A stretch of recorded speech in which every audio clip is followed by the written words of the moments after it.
some feedback.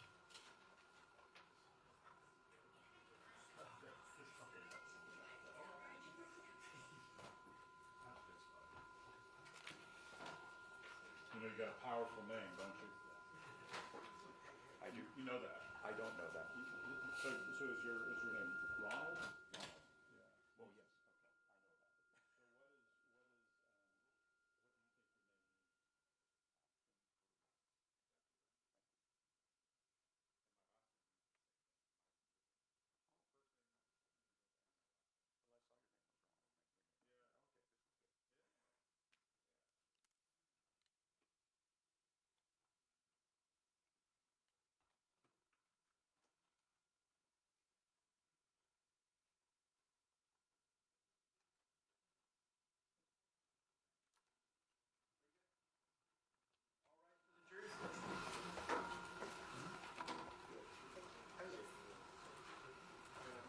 Yeah. Well, yes.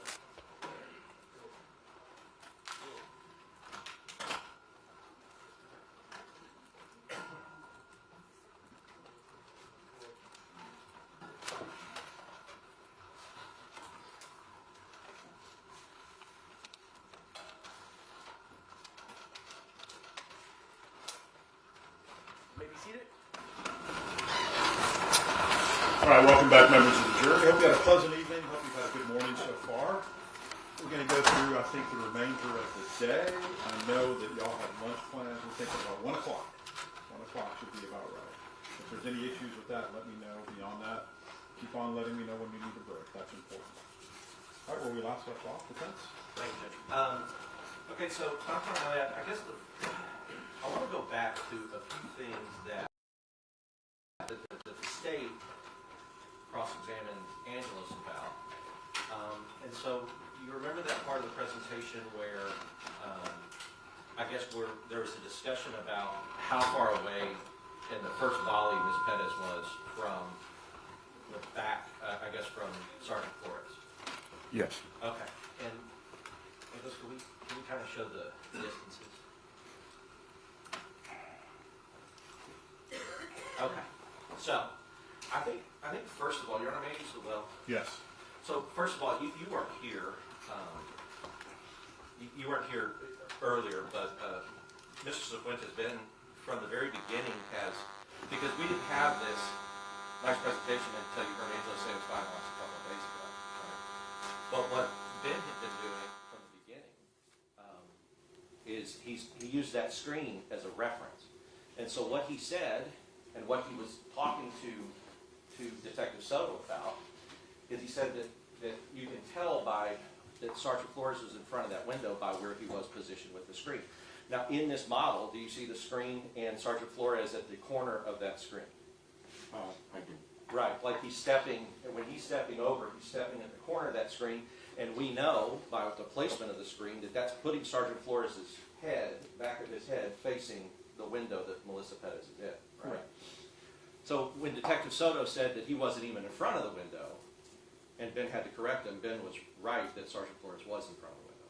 Right. You can physically see that Sergeant Flores is in front of the window. Right. So, and let's talk about these distances, because Mr. Harris what he was talking about is he said, look, that's 6.5 feet, and he tried to say Ben was wrong about what we've been saying since the beginning of the trial, but I want to walk through that because I don't think he gave Angelos a chance to explain it.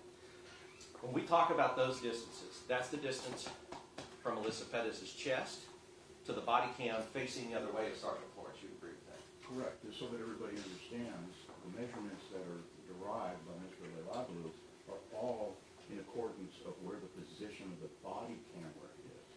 Okay, so body camera to Mrs. Perez's chest for everybody. Right. And so when she has that hammered out, we talked about it, and Tom talked about the, I don't know, I feel the feedback, but I don't know. Yeah, I thought it was my hearing aids, but there is feedback in here. I have no idea, but I'll look. I don't want to irritate everybody. I think it's this mic because That's you. It's you. it's this speaker here.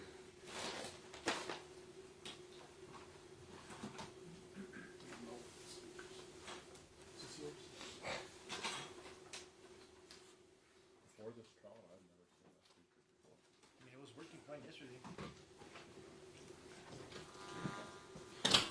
It might be that. Okay, good, thank you. So we talked about with Tom, Tom kind of discussed when he went through, I guess he talked about the Vitruvian man, or the idea that if somebody is 5 feet tall, then their reach is, their wingspan is going to be about 5 feet, 2.5 on this side, 2.5 on this side, right? So, but we know that she wasn't fully extended with that arm, 2.5 feet, because we know that her arm is kind of in this position. It's in a cock position. In a cock position, because that's how she hits the window. Correct. However, we do know that she is not, her chest is not up against that window. Correct. You can physically see that her chest is not up against the window. Right. So if she's a foot back from the window and striking the window with the hammer, what Ben has pointed out the entire time was the distance from the hammer to the back of Sergeant Florence's head, right? And that's going to be a different distance than that 6.5 feet. Correct. It's the hammer, just so that you understand, it's the hammer that is going to create the injury, okay, not the person's chest or their head.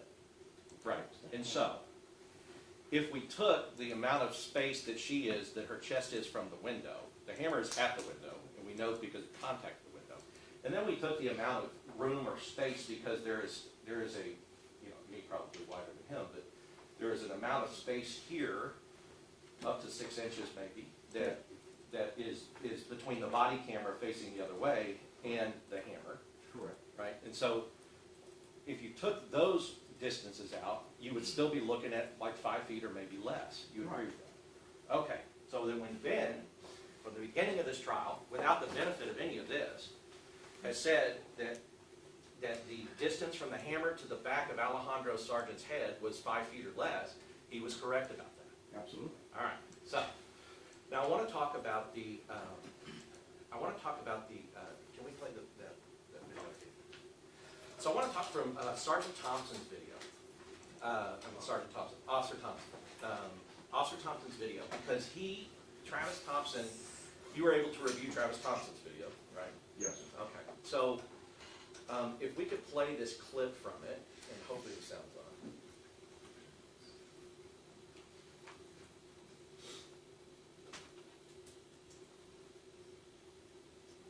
No sound.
No, it's fine. Okay, so I played that little clip because I want to go through with you kind of what is happening. So we hear Maria Salinas, we hear her scream Crossfire. Correct. Okay, so I want to talk about it because we haven't, I had mentioned it from the beginning of the trial. I kind of pointed this out, that she is screaming that, and it's part of training. So at this time, you would agree that that Officer Villalobos and eventually Travis Thompson are coming in the front, or I guess coming in that porch door, right? That's correct. And at the same time, you have officers coming from the back, and they're coming up this way, right? Correct. So can you talk to the jury and tell us about the concept of crossfire and why officers are trained about how dangerous it is? Correct. What you hear Officer Maria Salinas yelling out as a warning, crossfire, and that means that it's an indication to the officers in the front that officers are breaching through the back. And so they're in direct opposition to each other. The officers have not searched the apartment, so they don't know if there's any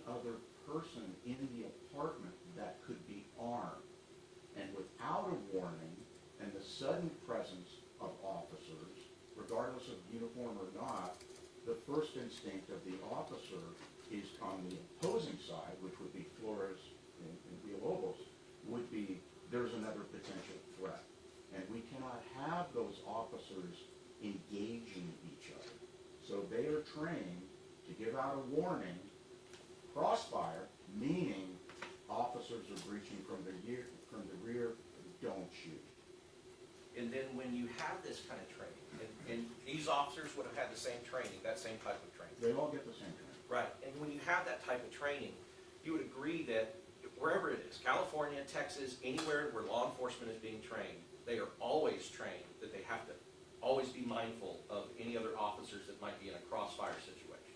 Absolutely. That's standard pistol craft and officer safety. They're all trained throughout the United States in the same concepts. All right, so Angelos, could you go to the, I don't have your frame numbers, but can you go to the slide that shows Sergeant Flores' first shot and the distances between Melissa Perez and the door?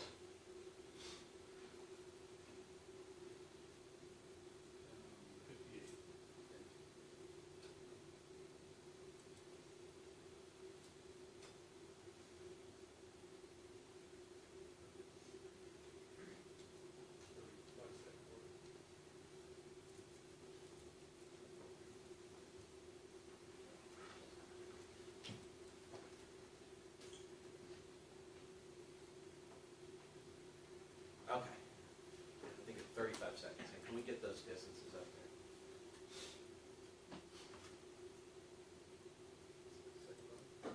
On the second volley, yes, where I guess it would be Sergeant Flores' first shot.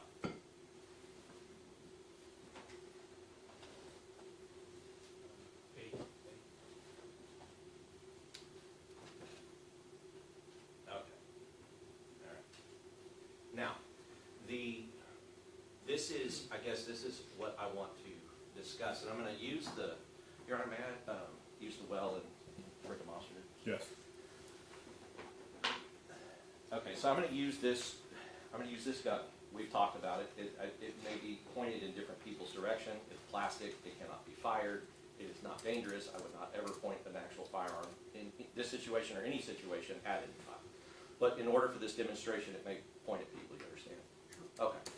So when we talk about it, and just as an aside, we saw that what was actually measured after Angelos went and did his 3D imaging of the scene and got all his points and got all his dots, what was actually measured was 16.1 feet, right? Correct. So Mr. Nisbet, doing basically high school geometry, had come up with the number of 16 feet without having the benefit of this, and he did his demonstration of 16 feet that was with the tape measure. But you would agree that his calculation of 16 feet is almost exactly what the actual calculation was of how far she moved. Yeah, you did a pretty good job. Yeah, so, all right, so now, as far as, because we've been talking about, Mr. Harris was talking about the distance between her and the people who are shooting, but we've really been pointing out the distance from her to the door. So I want to talk about that in terms of crossfire. Now, if she is able to get out of that door, does that put her between Sergeant Flores and Officer Villalobos? It absolutely does. Right. So if she is between those two, they cannot fire at a crossfire situation at her if she's between them. You would agree? Of course. Because Officer Villalobos would be worried that he's going to shoot Sergeant Flores, and Sergeant Flores would be worried that he's going to shoot Officer Villalobos. Correct. So they would not, if she gets through that door, they will not have the benefit of using deadly force to combat her deadly force. Correct. And as an aside, Officer Villalobos, who you see is outside the railing with a line of sight, if she were to come out onto the porch, he can't shoot either. Right. Because of the crossfire. Alejandro, right. So if he's here, and he's here in this, so if he's standing here, he's facing this window here, as he is. To his right is Officer Villalobos and Sergeant Flores. Correct. If she comes out, he cannot move right and fire at Officer Villalobos and Sergeant Flores. He cannot. So he has no benefit of deadly force to protect his fellow officers. Correct. None of the three involved officers would be able to use deadly force to protect each other and themselves at that point. So all the people that are behind, that have drawn their weapons because they're afraid of this charge that she is on, that we are looking at. All the people behind would also be in that same situation of if they fired weapons at her, there would be a high probability that they would hit one of these officers. Correct. Nobody that was there, none of the officers that were there would be able to engage because of crossfire and what we refer to as friendly fire. Right. So if she gets out that door, which they believe is unlocked, they are now in a hands-on situation with a woman with a deadly weapon, with a hammer. Correct. And I agree. Eventually, they would all hands-on dogpile on her or do whatever they need to do to try. But in that situation, a melee situation, tell us what the risks are and the dangers. Well, first of all, it's going to be, utter chaos out there.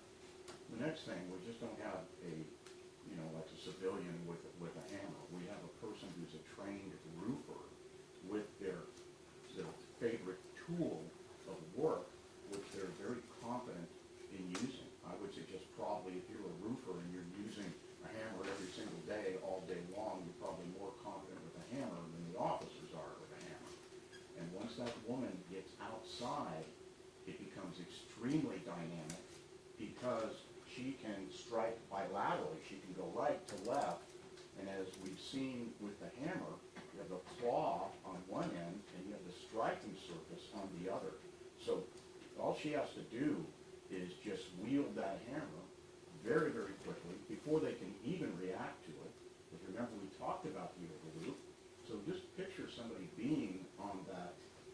Your Honor, may I stand up for a second? Yes. And can I get that, Mr. Goss, can I, no, I want the hammer. Oh, the hammer.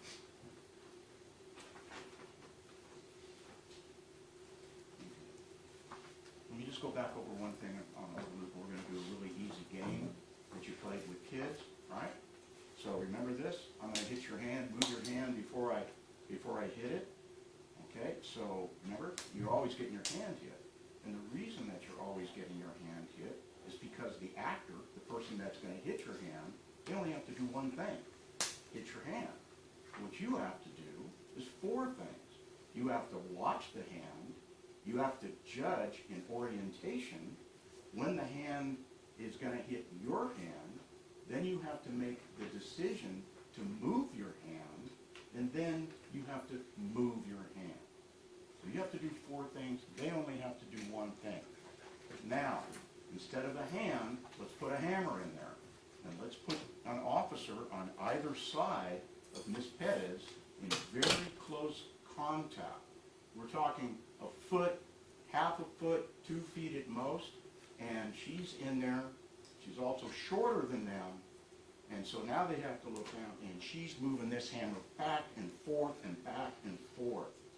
Think about your ability while this hammer is moving rapidly back and forth to be able to see it, to orient, and to try to block it or do something. Because the only thing you can do in hand-to-hand combat is, at that point, block. You can't access any weaponry that you have. It's gone. This is true hand-to-hand combat. The difference is the officers are going to be completely disarmed, and they're fighting against a very dynamic, very aggressive, goal-oriented person that is wielding a deadly weapon. That's the situation that you have. And so our focus on the door at this point, and when Mr. Nisbet did his demonstrative or his demonstration with Soto, at this point, if she's at 3.7 feet from the door, she gets out of that door, and this whole thing is going to blow up. Oh, absolutely. Right. And so, and they know that because they've been trained that if she gets out, she's going to be between them, and they can't try to shoot her if she's attacking them with the hammer because they can shoot each other, right? Correct. And so, and just as a note, y'all, Angela's done a great job with all of this. This is something that they could have done. This whole presentation about where the distances were going out with a Leica scanner or some similar kind of scanner and getting all these data points. The DA's office could have done that. Sure, they could have used their equipment. They could have gone to Bear County and used their equipment. They could have contacted DPS and the Texas Rangers and used their forensic equipment. And they could have also hired sorts of opportunities. And by the way, not only did they have this opportunity at the time that this initial investigation took place, that they've had all these months, in what, almost, what, 2 years? couple of years, to do this. And they didn't do it. And they could have done it at any time during the process after these officers were charged, just to double check the accuracy or inaccuracy of their work.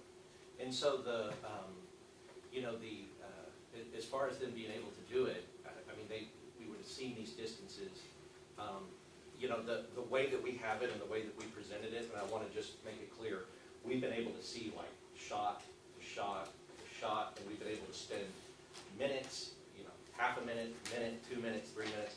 But just as a reminder, all of these shots are occurring within like a second or two is what's happening, right? And so, you know, Officer Alejandro was the only one that fired in the first volley, as we explained, because he needed to protect Sergeant Flores. And that's happening very rapidly. And then as she's coming back, all the shots that are happening within a few seconds. I would agree. Right. And so we have the benefit of being able to do this, but I would not want it to be, I would not want anyone to be under the impression that they had all of this kind of time that we have to go back and look at it. And you would agree with that? Correct. And that kind of goes back to your OTA loop and everything else. I mean, these are decisions that are being made within a second a lot of times. And sometimes milliseconds. Right, and so and we talked about that 3.7 feet to the door. And so the 3.7 feet to the door, I believe you said, and I don't know exactly, but I believe you said that she was moving, at some times she was moving at 9 feet per second, and sometimes she was moving at like 6 feet per second. Correct. Right, so if you took whatever time this is, I think this might have been the 6 feet per second time, but even at that, oh, and I think it's right there too, 6.6 feet per second is on that frame. What that means is that in half a second, from the time that Sergeant Flores shoots, in half a second, she's gonna be at that door, right? That's correct. Right. That's accurate. And so, we've talked about, if she gets to that door, all of this is out. And so now they're gonna be in an unarmed, hand-to-hand combat with somebody with a hammer. Yes, there's no doubt about this. So and as far as in their, and it goes back to their mindset, and I guess it goes back to Detective Soto's mindset. Now, Detective Soto said, Your Honor, may I press the pause? Yes.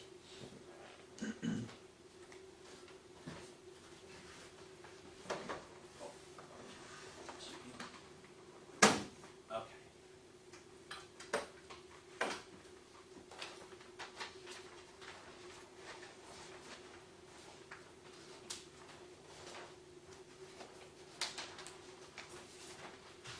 So when Detective Soto in his warrant affidavit to arrest these officers for murder, he said there was a wall, a window blocked by a television, and a locked door. So, as we talked about and we've discussed, we know that the door was locked, but you also agree with everybody who's testified that based on everything that you've seen, that all of them had a reasonable belief that it's unlocked. Correct.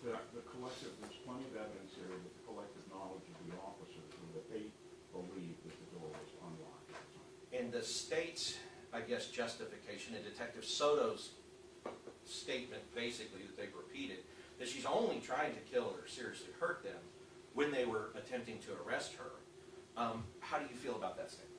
Well, first of all, it's speculative, and it's not borne out. It's not borne out by the fact. So the detective speculates, gets into the mind of the individual.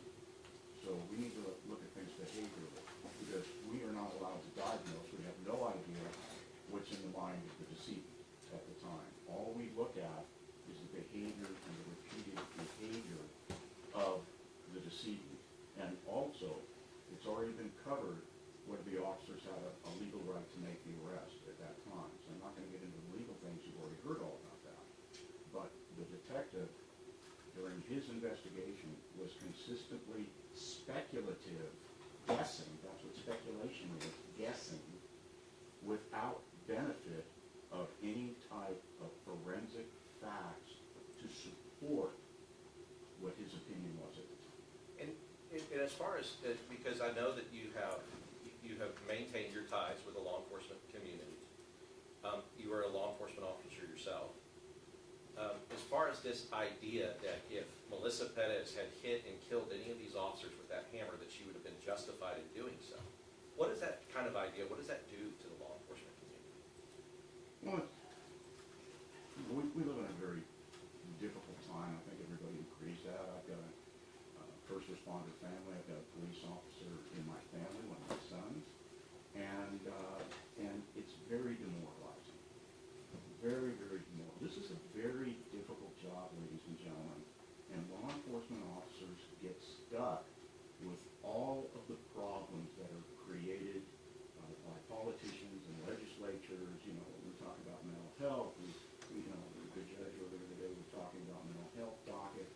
We get stuck with all of that. We are the people that are the first responders to all of these people that have these problems that law enforcement didn't create. Yet, in literally the blink of an eye, as in this case, we are expected to resolve these issues and these people as peacefully as possible, not use force. And I think it's really important because you see so much of the use of force on television. Statistically, out of all the we make millions of contacts a year with the public, millions. And out of all these millions of contacts with the public, under very diverse circumstances, force, meaning physical force, is only used 1.6% of the time out of all these millions of contacts. And officer-involved shootings, the statistic, you can't even reach the statistic, it's so small. So small. But you see it on television all the time.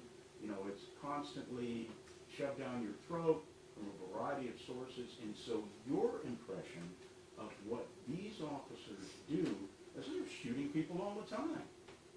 That is not the truth whatsoever. Like I said, you can't even find a percentage statistic of officer-involved shootings that are fatality shootings in the United States. And so and I want to kind of move to, with that, so that the jury understands, was there a time in 2022 when Darrell Harris, Mr. Harris, tried to hire you to be the person who was the chief investigator for the Civil Rights Division for Officer Bullshit? Yes. And had he been successful in 2022, this case would have come in 2023. Would you have told him to file any charges whatsoever on Sergeant Flores based upon his actions on that night? Yeah, if we were retained, as we are all over the place, we would have looked at this case exactly like we looked at the case on behalf of Cleet, and we would have analyzed the case the same way, and I would have told him unequivocally not to charge these officers. Officer Alejandro the same. All three. Officer Villalobos the same. Correct. You would have said there is no justification to charge any of these officers with any crime based upon their conduct. None whatsoever. I'll pass the witness. Dr. Martinelli, I have a question regarding Graham v. Connor, and I think you heard Lieutenant Majeka speak a bit about that. I want to ask you, based on your training, your education, and experience, and I take it you are familiar with Graham v. Connor? Yes, sir. Okay. And can you tell the members of the jury the importance of that United States Supreme Court decision? Sure. It's probably of all the different Supreme Court decisions and appellate court decisions, it's what we consider to be the preeminent decision, because it comes from the United States Supreme Court. And I think Lieutenant Majeka was eloquent in his discussion, but I'll just repeat it. It provides us with guidelines on when and when not to use force. Okay? And so these guidelines are not only taught in the state of Texas, but they are taught nationally.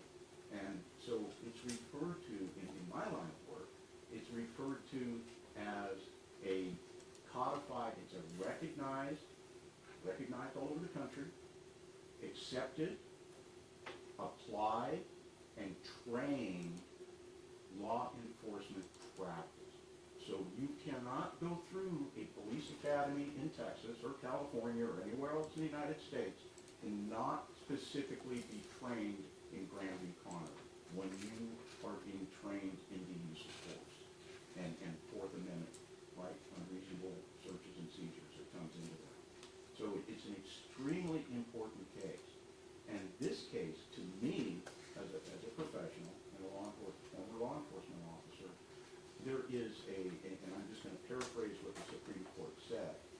these are rapidly evolving situations that are tense and uncertain. And during these situations, these incidents, when we are analyzing these incidents and rendering findings and opinions, the court was very specific that we must look at the actions of the officers from the officers' shoes, from their standpoint. And we are precluded, we are prevented, we are prohibited from using what's referred to as 20/20 hindsight in that analysis. So it's very important that you understand that, just like I understand that, and Lieutenant Menchaca understands that. These are strict guidelines that we're provided with. And secondly, when agencies write their use of force policies, and I write use of force policies in Texas, I just finished doing the whole use of force policy for the Hidalgo County Sheriff's Department just a few months ago.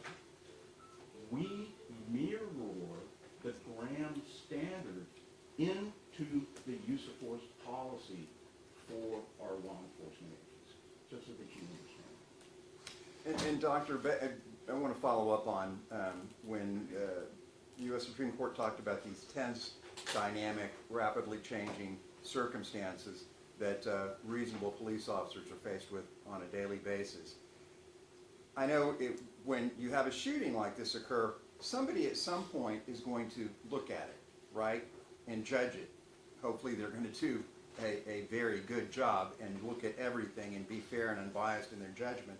However, when the Supreme Court talks about don't use 20/20 hindsight, that almost seems to suggest, well, nobody should really look or judge the officer's actions. So can you just expand on that if you can, and just explain a little bit more, what does that mean? And I think you already have, you got to step into the officer's shoes, but what's the significance of not using 20/20 hindsight? I think one of the quotes too was, you can't examine this from the comfort of a judge's chambers. Can you expand on that concept? Sure.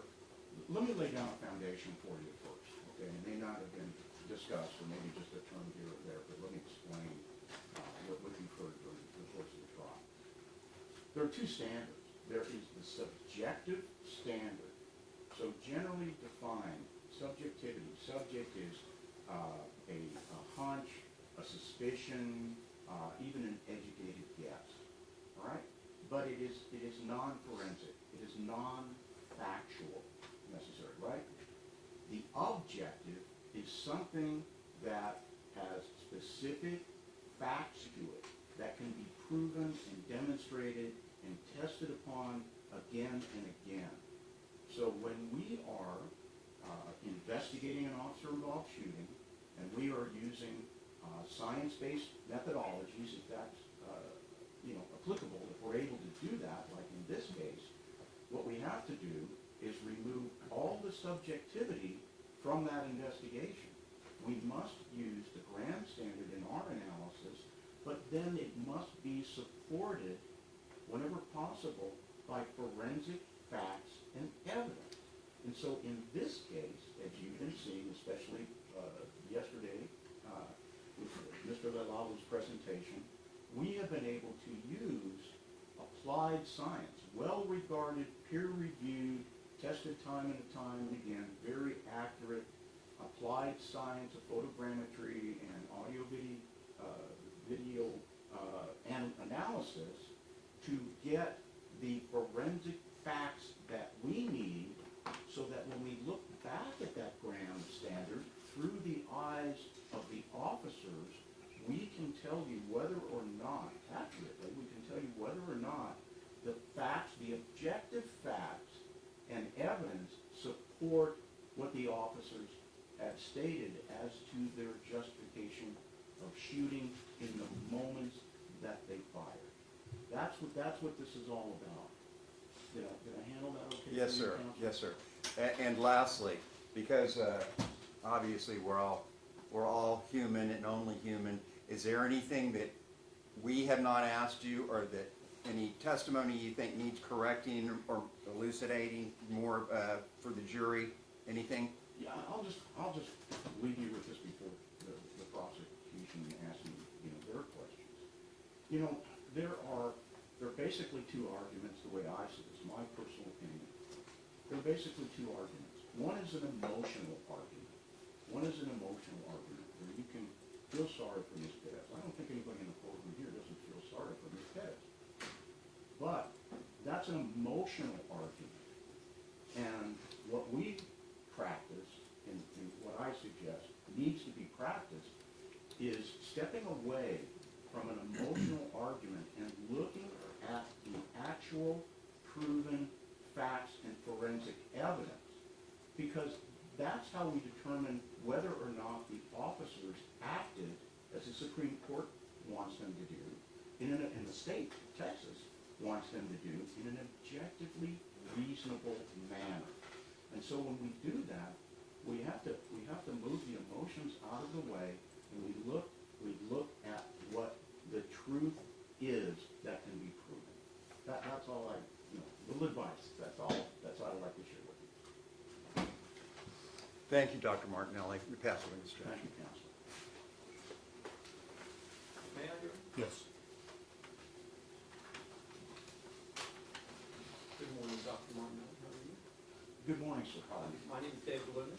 I'm obviously work in the state of Texas, right? Yes, sir. You've been affiliated with law enforcement for how many years? I started in 1975. 50? Yeah, I'm coming up to the big 50. Okay. Like Lieutenant Majeka, you had used words like us multiple times when referring to police officers and their training and the like and the things that they experienced. Would you agree with that? Yes, I've said the word us. And given that long and committed service record that you have and your committed service record, it should surprise no one that you are a strong advocate for what police officers do. Is that right? Well, I'm an advocate for law enforcement. I'm an advocate for criminal justice, and especially the justice part of criminal justice. And the law enforcement community is much like a brotherhood or fraternity, maybe like being in the military. Like being in the military, being in the priesthood, being involved in any career path where we take risks and we make sacrifices.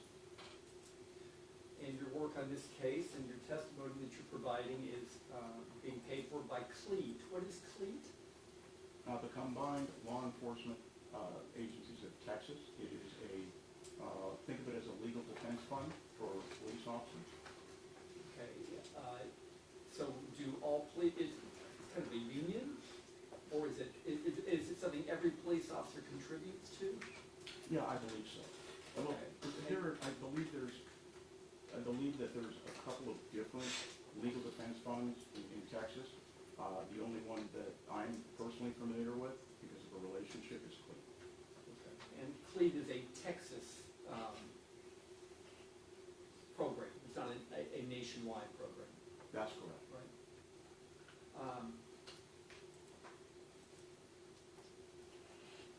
And, I mean, how many hours have you worked on this?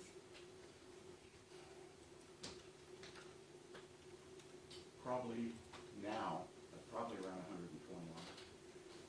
And how do you bill for your work? We have a billing schedule depending on the type of work I do. Yes, sir. There's a difference between review analysis and if any reports are written, and then there is a different for a consultation with attorneys or any testimony that I give. So I'm using testimony time at this point. Can you give me a ballpark figure of how much you expect to earn from your involvement in this case? Well, I can only tell you about how many hours, and I think I have. I've spent somewhere around 120 hours in this case. Okay, I mean, then what's your hourly rate, then your minimum hourly rate for what you're doing? Sure, but first of all, let me say this. I'm a salaried employee. I own a corporation, so I'm a salaried employee. So it's not like all of this money is coming to, Ron Martin. It comes to a company. But I can answer your question directly. Okay. For analysis, review, and report writing, I charge $400 an hour, and for testimony and consultation, it's at $500 $500 an hour. And you're an employee of a corporation? I am.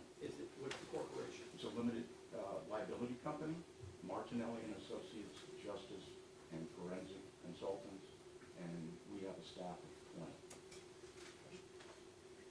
Now, when were you retained in this case? Hang on 1 second. Okay.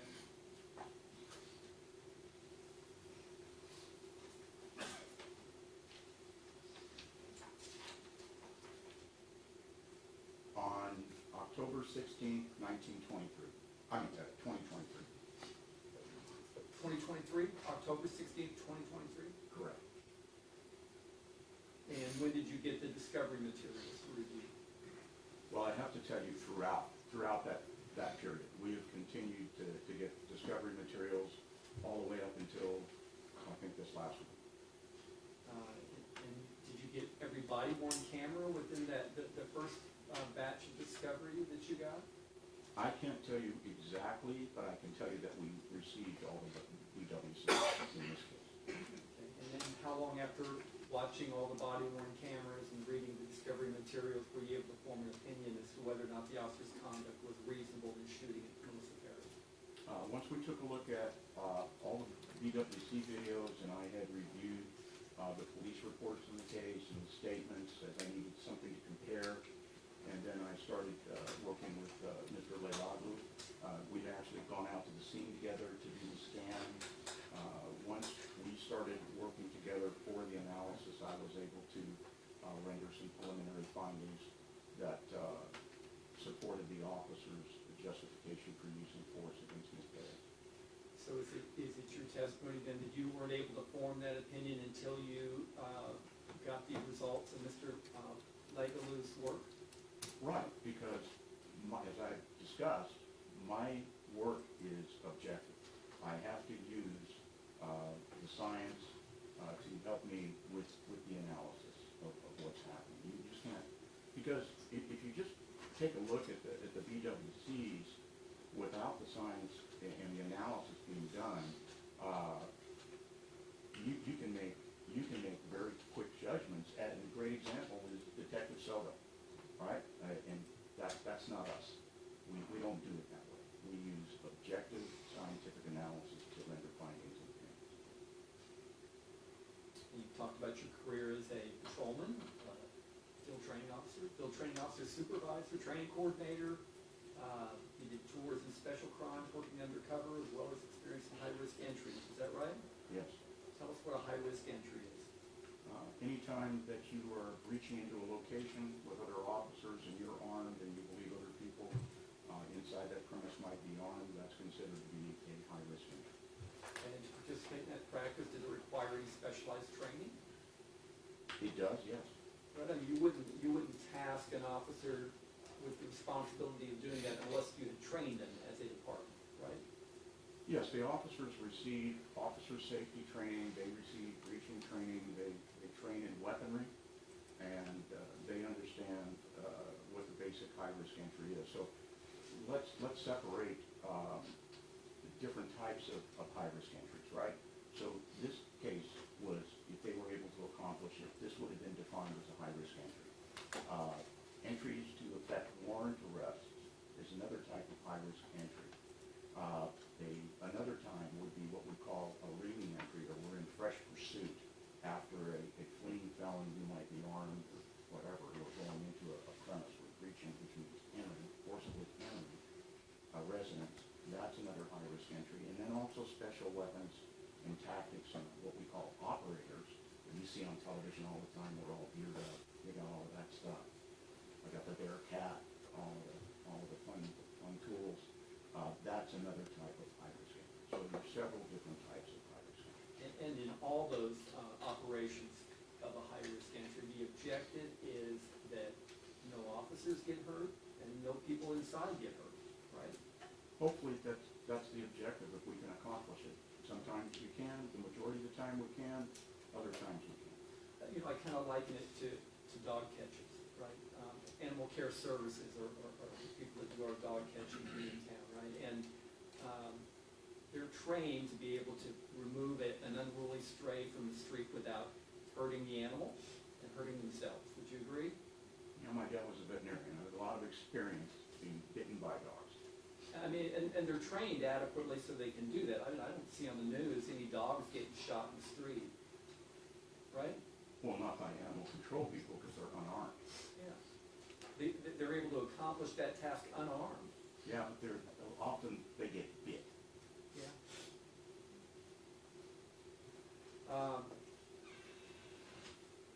So the training you were talking about on the high-risk entry, does it include de-escalation?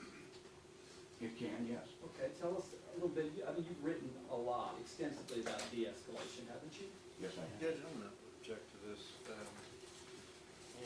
In particular, this violates a recent court opinion that came down yesterday by the Court of Criminal Appeals. It's called Jeremiah Navarro versus State.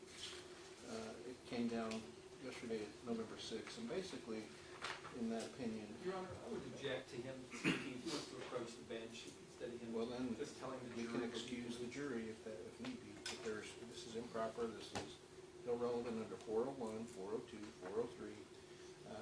And the court has already ruled that tactics is not a basis to challenge the decision to make the arrest. And under Texas Penal Code 604, which deals with causation, and the Supreme Court decisions that say that officer-induced misconduct is not a basis to for a person to be justified in resisting arrest. And I'll sustain. I'll sustain. Are you familiar with a case called Barnes v. Felix? Barnes v. Felix, Supreme Court case? Okay. Are you familiar with it? I don't know right offhand if I'm familiar with that case. Okay. It was returned this year in January. Are you aware of the, I mean, it's pretty important to know Supreme Court cases that deal with an officer's reasonable use of force and deadly force, wouldn't you say? Yeah, I think I would refer to Broughton v. Texas, which is a Texas State Court of Appeals case, which discusses the same guidelines for the use of force. And I'm sure you know that case. Well, Barnes v. Felix, right, stands for the proposition from the Supreme Court that in evaluating an officer's reasonable belief, you don't focus on the moment of the threat, you focus on what? Are you talking about pre-shooting conduct?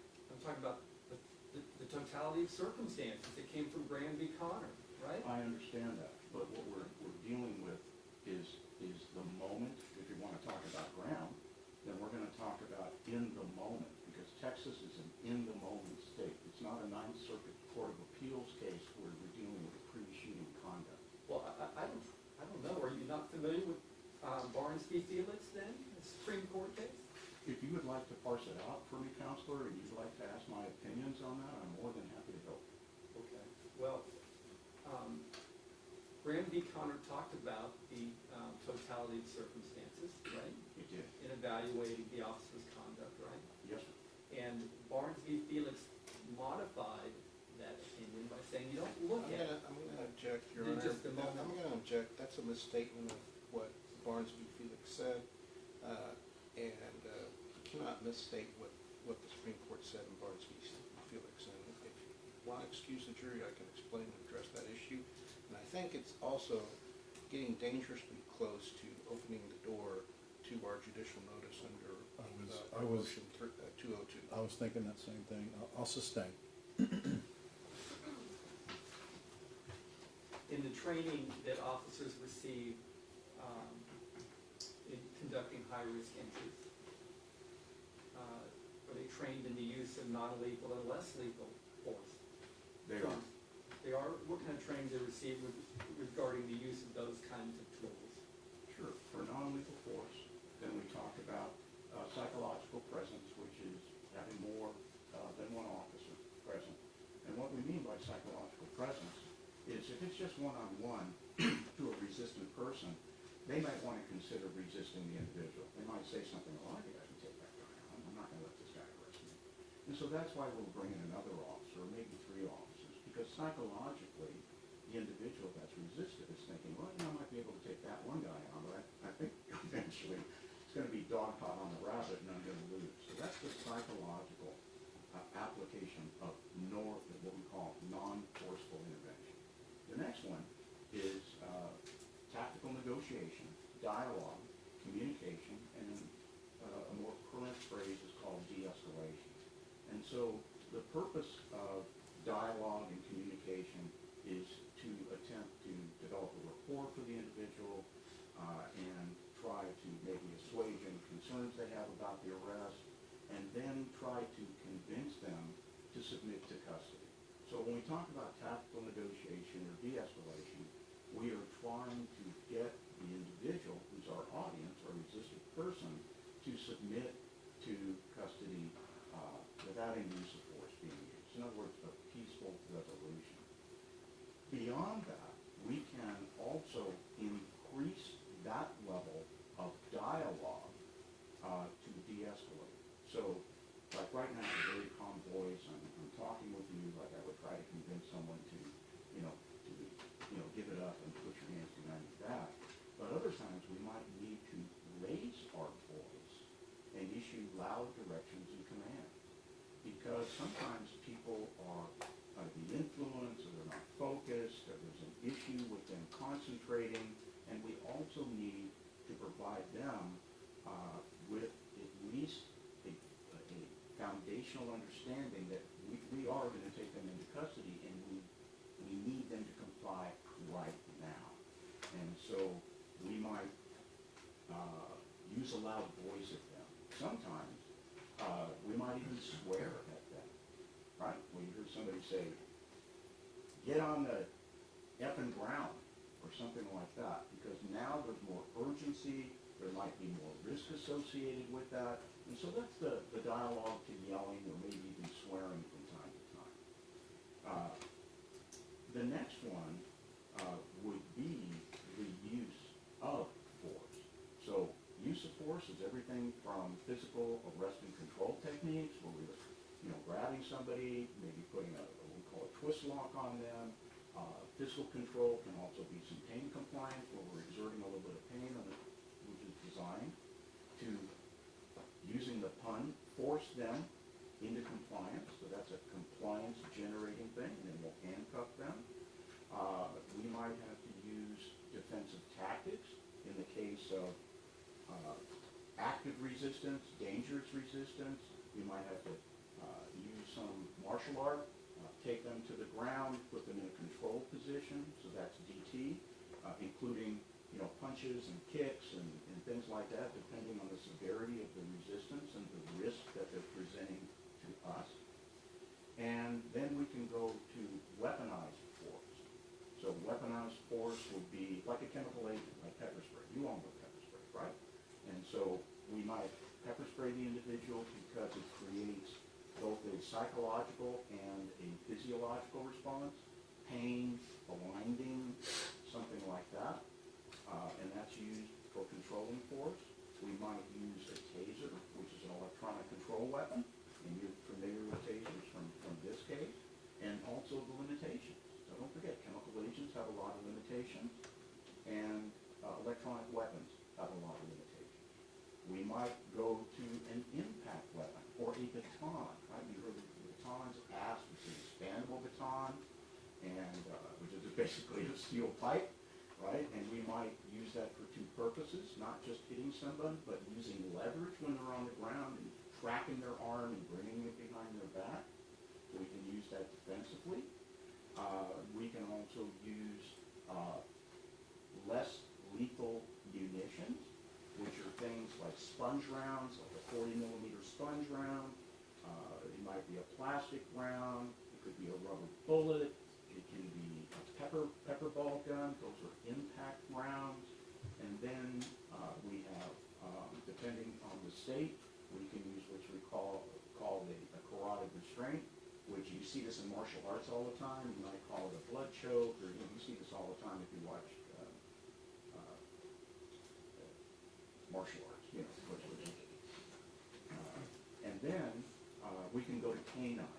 And so obviously, you know what the canine is used for, and then we go to lethal force. So there's a whole range of both non-forceful, pain compliance, less lethal, and lethal force.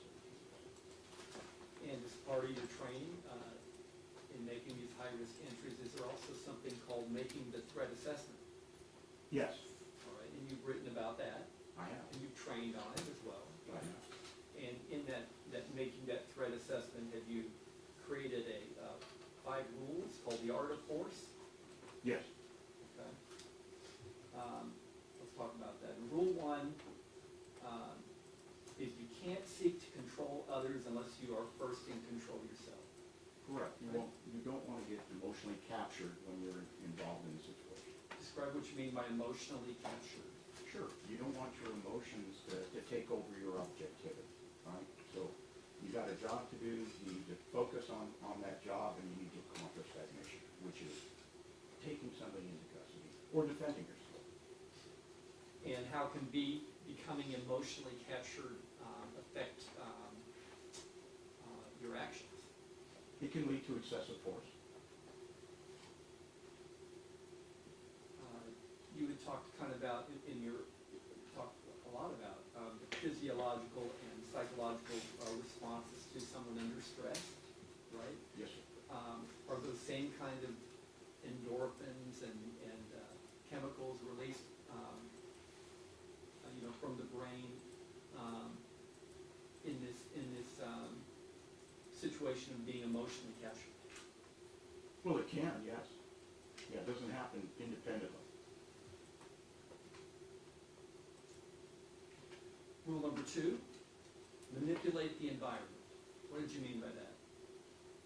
Well, the environment always presents a challenge, and so the officers want to, whenever possible, can't always be done, but whenever possible, manipulate the environment by finding a tactical way to approach an individual or to protect one's self.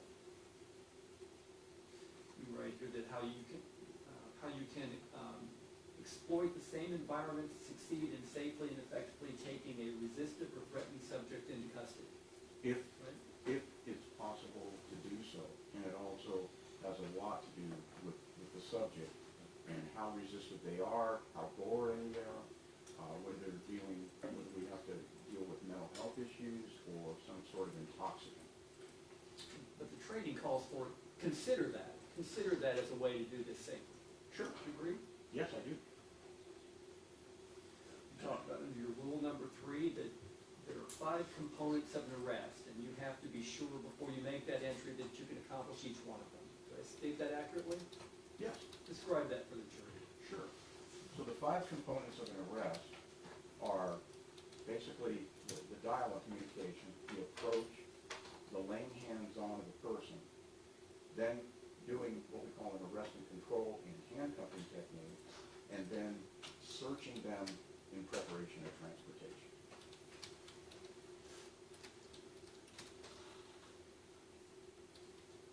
And you write here in this article, and say you write this article, but you train on this too. It's not just you wrote it in this article, right? It's true. I appreciate you reading my articles, by the way. Thank you. I haven't had anything else to do. You point out that after considering the circumstances, you believe that you cannot safely complete or accomplish all 5 of these arrest components. Don't attempt to make contact.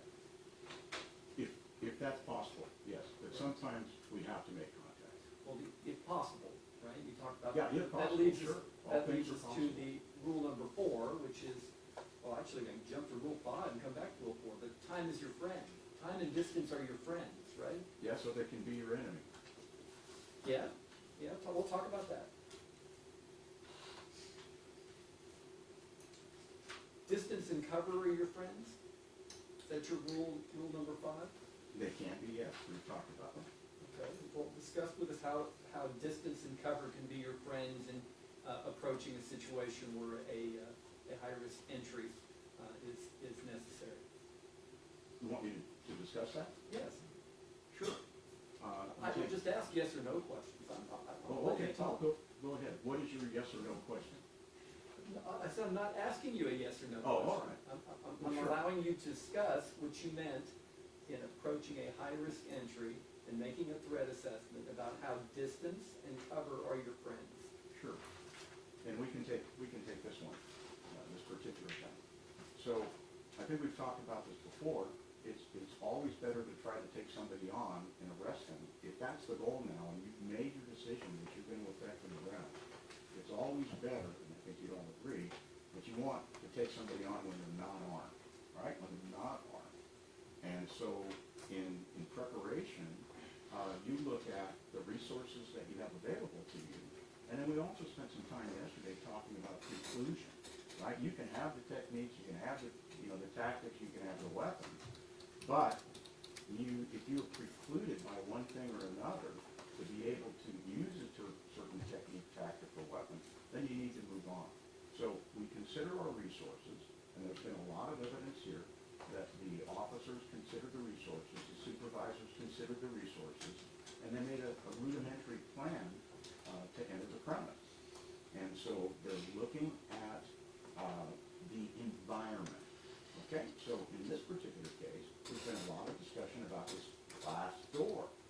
And so remember that the collective knowledge of the involved officers was that that door had been unlocked by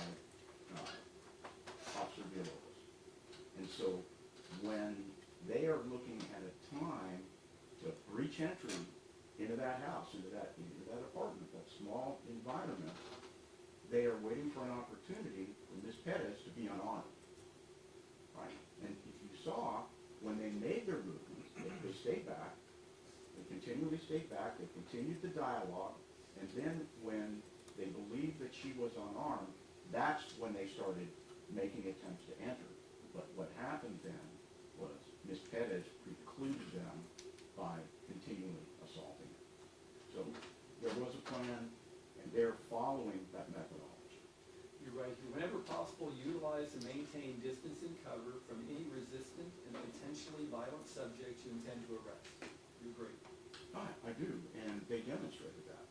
And distance allows you to observe more and prevents visual distortion such as perceptual narrowing or tunnel vision. What do you mean by that? Well, you can obviously see more.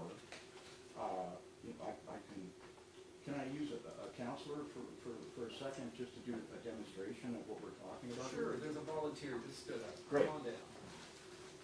Promise not to hurt you, but I need you to stand. Okay, wherever you want.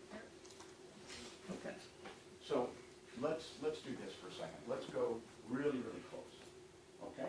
So how far down my body can you see? Without moving. Yeah, without moving your hand. How far down your body can you see? To my hands. You see that? No. So you really can't see my hands, can you? He thinks he sees my hands, but he can't see my hands, or I would have hit him in the throat. I promise not to hurt you. Okay? So that's a great example. Okay, so now let's step back a little bit. No, not you, I'll do it. Okay? So now, how far down my body can you see? 2 feet? You can see my feet. Okay, so when I make a move, all I need you to do is go through the OTA loop and just move back. You ready? Ready. See, he was able to do that. So that demonstrates the reactionary gap that we talked about, right? Distance versus reaction time. So when I'm up close, he thinks he can see something, but he really can't, and he has like 0 reaction time. Because remember, I only had to do one thing. I only had to just hit him in the throat. And he had to then he just took it, right? because he couldn't go through it. But back here, he's able to do it quite easily. All right? Thank you. Thank you. Thank you, Jason. Sure. And this distance and cover also provides you to have, enhances your hearing, your situational awareness, and lengthens your reactionary gap. Kind of demonstrates those things. We just demonstrate that. So it's a tactic for preparing yourself for what could happen, right? And not being caught by surprise. Correct. Right?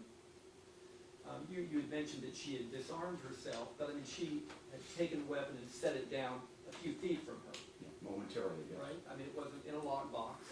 No, It was visible to everyone, right? I don't know if it was visible to everyone, but I'll agree with set it down. And those, it wasn't visible, but I heard it from others saying this is where it was. right? Yes.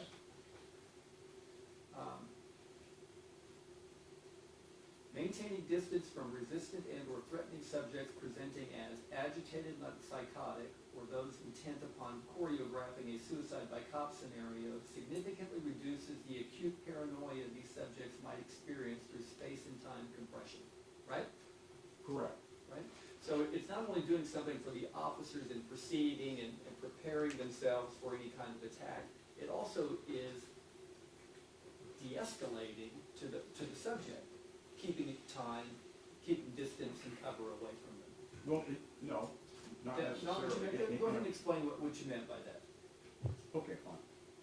So, with some people, you can absolutely employ that tactic. You can absolutely do that. You can keep distance, and you can wait it out. But in other people, that especially people that are goal-oriented, and they don't want you to arrest them, but yet you need to effect an arrest, and you have the lawful right to effect an arrest, then that may not work. And so don't forget, and we've talked about that, many times in this case, time and distance compression work both ways. So the officers can create distance whenever possible. The subject can create distance by running away from the officers, but the subject can also compress distance, which automatically compresses time. So in this particular case, and especially with Sergeant Flores, that I spoke about yesterday afternoon, you saw that he did every single thing that he could possibly do to create distance between himself and Ms. Perez. But Ms. Perez attacked him with the hammer, which caused the sergeant to get wedged into a corner, which forced a lethal defensive response. So, the whole time and distance compression works both ways. You had written, again, in this article under Rule 4, that if at all possible, avoid this time compression you're talking about. If you can. You can't always do it, and especially in a case like this, where the person is goal-oriented and repeatedly attacking the officers.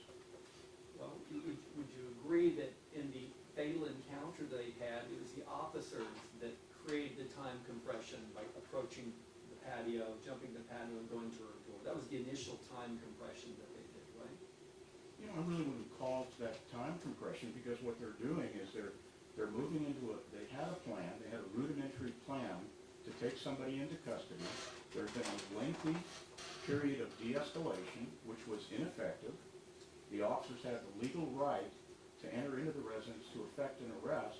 They waited for an opportunity. They believed the environment favored them when they believed the door was unlocked.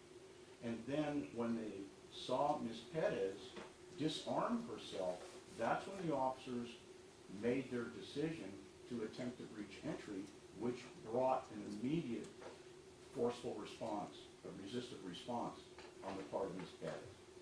You had used that word before during your direct examination, that it was a rudimentary plan. What do you mean by that?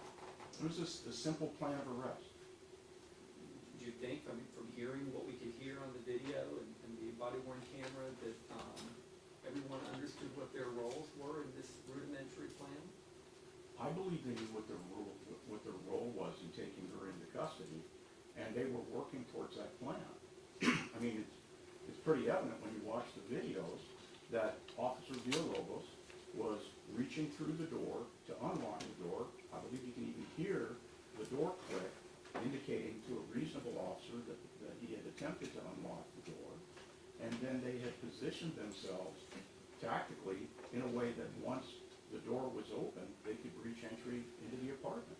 And they had, as the third officer, they had lethal oversight, and they also had an officer with a taser. So that is what you call a rudimentary, simple plan of breaching an arrest. You kind of went on in here to talk about the importance of not compressing time, or time compression, when possible. And you explained your reasons for said the trick is to follow rule one, which is not to become emotionally captured, right? Right, and I saw no evidence of any emotional capture on any of the three involved officers here. And become so emotionally captured to an event with a resistant or threatening subject that you become unreasonably phobic and adrenalized to the point that you rush into a situation that you don't have to. Right, and Is that a thing? I saw absolutely no evidence of that in this case. But someone who's emotionally captured could be sufficiently adrenalized to rush into making a decision that they didn't need to. It probably wasn't good police protocol. Sure, I'll repeat what I just said.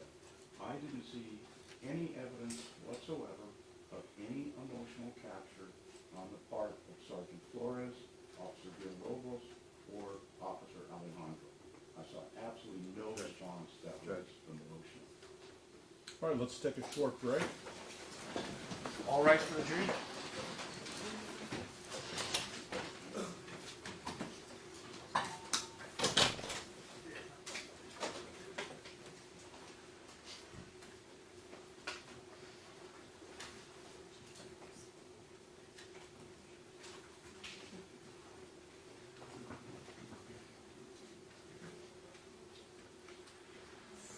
You may be seated.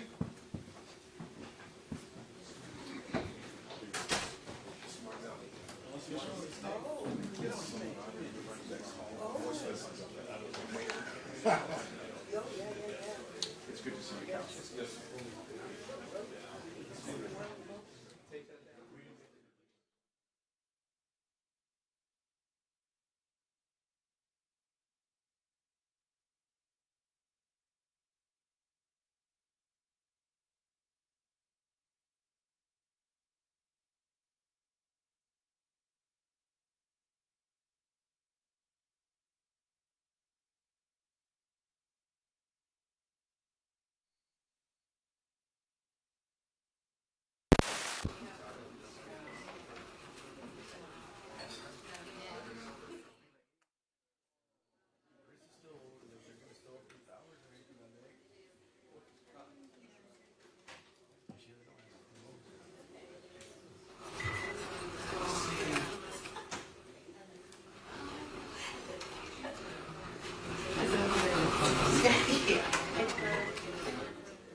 people.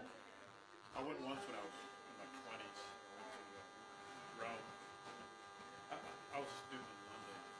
It was an opportunity. One of the trips, I went to the continent. One of them.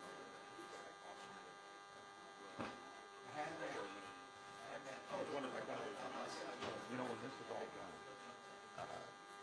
I want to talk with you, because I just find you a fascinating background.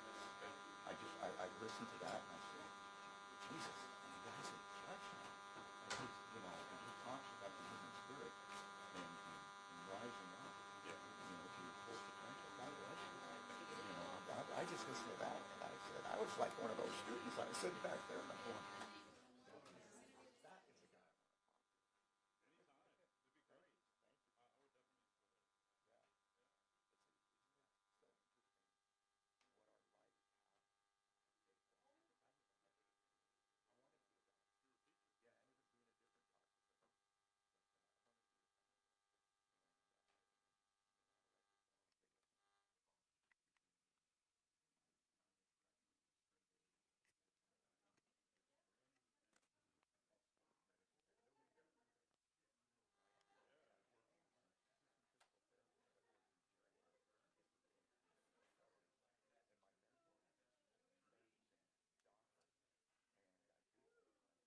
4 weeks 5?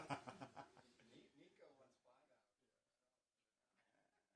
hours. Well, okay, so officially, it starts when I start reading the charge. But if y'all, That charge is gonna take you 35, an hour, an hour. but if y'all agree to, see, if y'all were to agree to break, then I could read the charge one night, right? Depending on where we're at.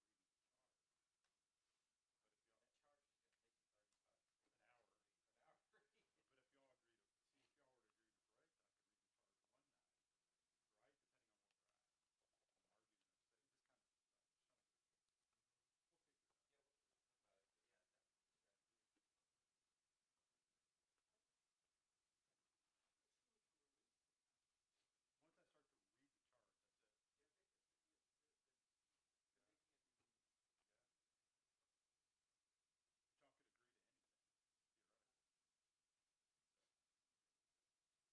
been a very, considering 3 defendants, and you guys, I mean, it's been, you know, it's been all right. Considering Ben's very short objections. It's been smooth. It's smooth. Well, Judge, my objections have actually shortened the trial. Yeah. To think about it. Yeah, no, you're right. That's true. You're Some right. people give the time back. The, Can't tell you about how amazing she is. So wonderful, so Excellent. You good, Herminia? You're on it? I'm on it, Judge. I'm always on it until Nico gets up. We're good, we're ready. Then he makes me stress. You know, I had another bad password incident happen, Oh, really? but what I did is I played with that first letter. I did the capitalize it and then it worked out. I bet. So it worked out. Not bad. Is there any way we can do like a direct? This internet is just crazy. You know what? I was going to tell you that, but I mean, I was going to talk to you about that, after we got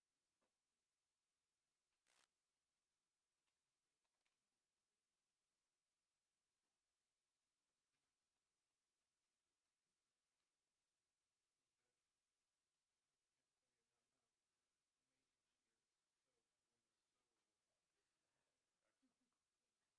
Maybe if we can get an IT to come and give me a direct.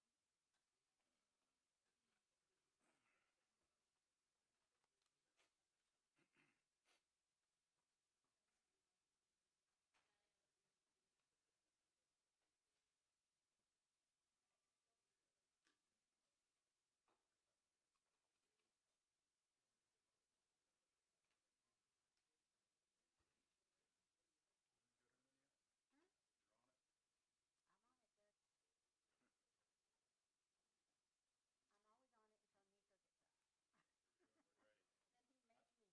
worry about it. then I wouldn't worry about it breaking connection. So yeah. And you do intend to work for at least 3 more years.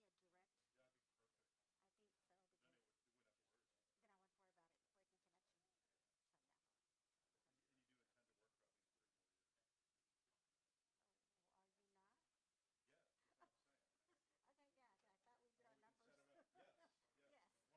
set it up. Yes, yes. Yes. Well, I'm talking about, Oh, so you both bail out at the same time, right? Actually, I think we within like a month or 2 of each other. So. perfect. Yeah. That'll be perfect. I know. That works out then. That's a nice way to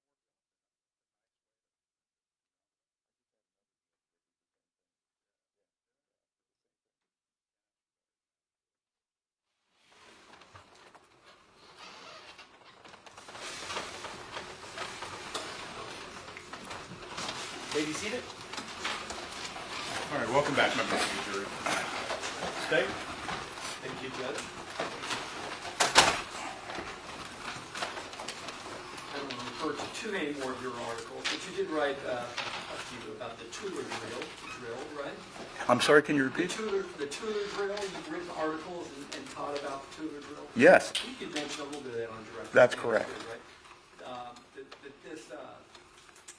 This actual was first published, what was it, in the 1970s? When did the Tueller drill first come to mind? Well, it was in the 70s, and it really, it started with then Sergeant Dennis Tueller from the Salt Lake City Police Department. And basically, he's a firearms trainer.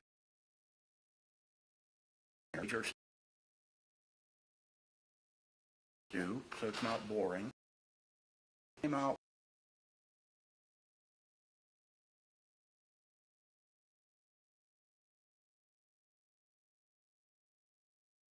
a bad guy with a rubber, about 20 officer that he was training, and they had him stand in the center of the circle, and then had the guy with the rubber knife run at him, and the officer had to draw from a holstered position to see, and using what we call simunitions, or fake rounds, blood rounds, if you could hit him. And so that's what that was all about. And so they determined that within 21 feet, a person rushing at you, the officer would not be able to successfully engage that individual for self-defense without being seriously injured or killed. Now, I did similar experiments to that. We actually televised those. Those were on CNN. And I did, there's a very famous author in New York, his name Malcolm, writes for, I think, Atlantic Magazine, and he had written about officer-involved shootings, and he was critical of officer-involved shootings. So I invited him to come out to Bernie, because that's where I live, that's where our living lab is, and come out and put him through 4 different scenarios as an officer. And when he shot when he shouldn't have shot, and at other times, when he was supposed to shoot and didn't shoot, he got killed. And so we took that and turned that into research, and then published an article based on that. So that's what the prosecutor's talking about. Yeah, and essentially, I think your critique of the Tueller drill is it's too simple, right? It didn't investigate the number of variables that would be involved in that kind of 21-foot rule understanding for officers. Is that right? Yeah, that's correct. Very good. And what kind of variables did it not consider? It didn't consider experience, both time on the job where you've experienced acute threats. It had a lot to do with weapon handling skills. It had to do with holster. It had to do with, again, your pistol craft, and how many times you've been out to the range, or how many rounds you fire on a continuous basis. And so I compared the variables as being rookie police recruits in their first week of firearms handling to Tier 6 Navy SEALs, right, who have fired millions of rounds. And I found that depending on the experience of the individual, meaning all of their experience, right, and their experience using their handgun and their holster system, things of that nature, that actually the 21-foot rule, which had sort of become dogma. I said it was never intended to be a rule. I spoke with Sergeant Tueller, Lieutenant Tueller then. He said he never designed it as a rule. And I hypothesized, based on our research, that really you could get back as far as 60 feet when you attack an individual before a rookie police officer with a threat level 3 holster could draw and fire their gun and hit that person without being killed. So there was a lot of variables involved in that. Let's talk about the aspects of the criminal investigation that you reviewed by Detective Soto, right? You had, I don't know the word that you necessarily used, but you believed it was inadequate. Yes, sir. Right? Tell me, in your opinion, what evidence he failed to collect. Sure. He collected evidence. It isn't really what he collected. It's what he did with what he had. And then based on what he had, which were known things, the BWCs, interviewing people, the photographs, the autopsy report, the ballistics, what he failed to do with that information, that evidence, that would move the investigation from speculation to objectivity. And so the object is for investigators, detectives, and someone like me, we are not supposed to advocate for people or entities. We are supposed to advocate for forensic facts and evidence as best that we can determine them, and you've heard this term and I've used it, to a reasonable degree of professional reliability. So it's a fact-based investigation, and we need to remove the confirmation bias and the implicit, the subconscious bias from our investigation. And so as information, we call it discovery or evidence, is coming to us, we need to analyze that, and we need to be saying to ourselves as detectives, what more do I need? And so going back, and first of all, you need to ask the right questions during an officer-involved shooting to your officers and to your witnesses. You need to know the questions to ask them. And in order to do that, you've got to look at the BWC evidence. And based on that, that gives you a lot more questions to ask. And then you should be doing the scanning and getting ideas conceptually and accurately of what that apartment looks like, right? What does that apartment look like? What does that porch look like? What are the constraints? And then you may want to go back and ask more questions or do further analysis. And to the point where you come to a decision as to whether you believe the officers within, you heard this term all the time, the totality of circumstances in accordance with what Texas laws are in the United States Supreme Court, whether what the officers did ultimately, even though very difficult, was objectively reasonable. Did they act in an objectively reasonable manner? That's how you conduct the investigation.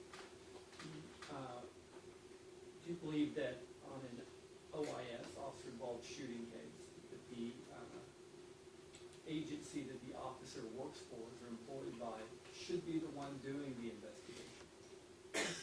Well, that depends on that's a great question, by the way, Counsel. Is that my first one? No, they're all good.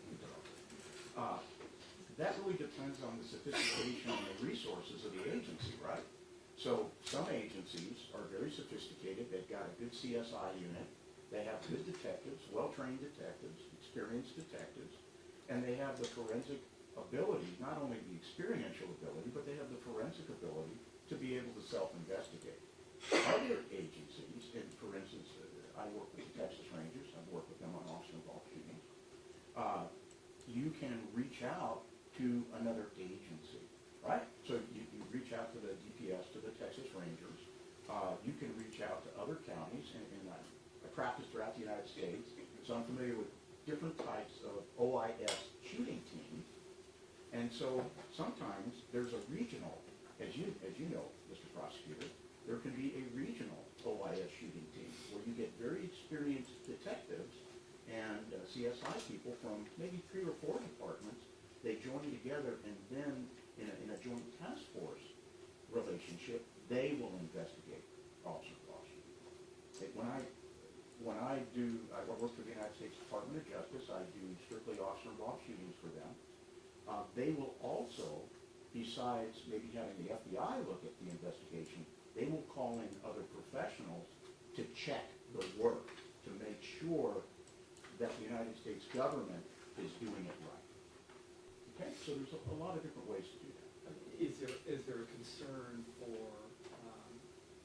bias involving when their own agency looks at their officer? Is that a concern in the law enforcement community?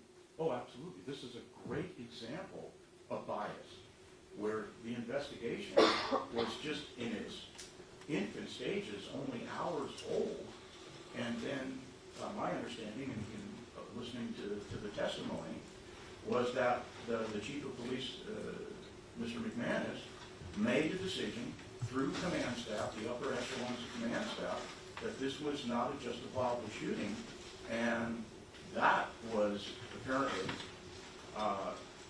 sent down the line to the investigators.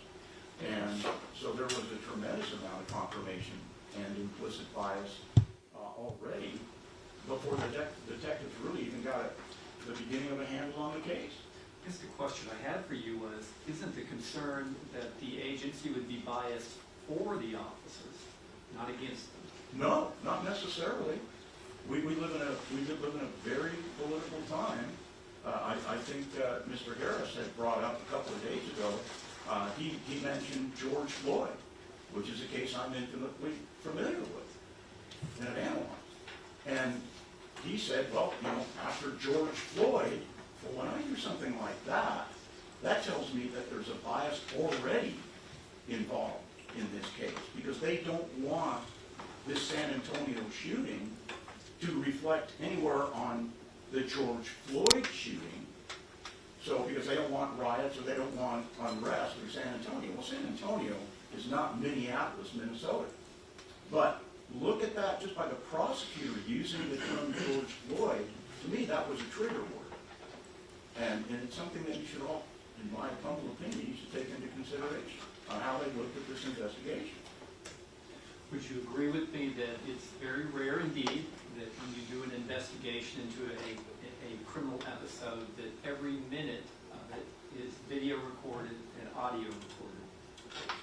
Would I agree that not every minute is video recorded or audio recorded? No, I'm sorry. would you agree that it's very rare that in a criminal episode that investigators have before them the entire video and audio recording of the event? Oh, thank you, sir. Yes, I would agree. And you know, in some of the things that you testified before, the problems you saw and the remarks that you made in forming your opinion that the officers were or were not justified was the fact that what the officer said was different than what their videos showed. Sure, Right. that can be the case, and there are also some psychological reasons for that.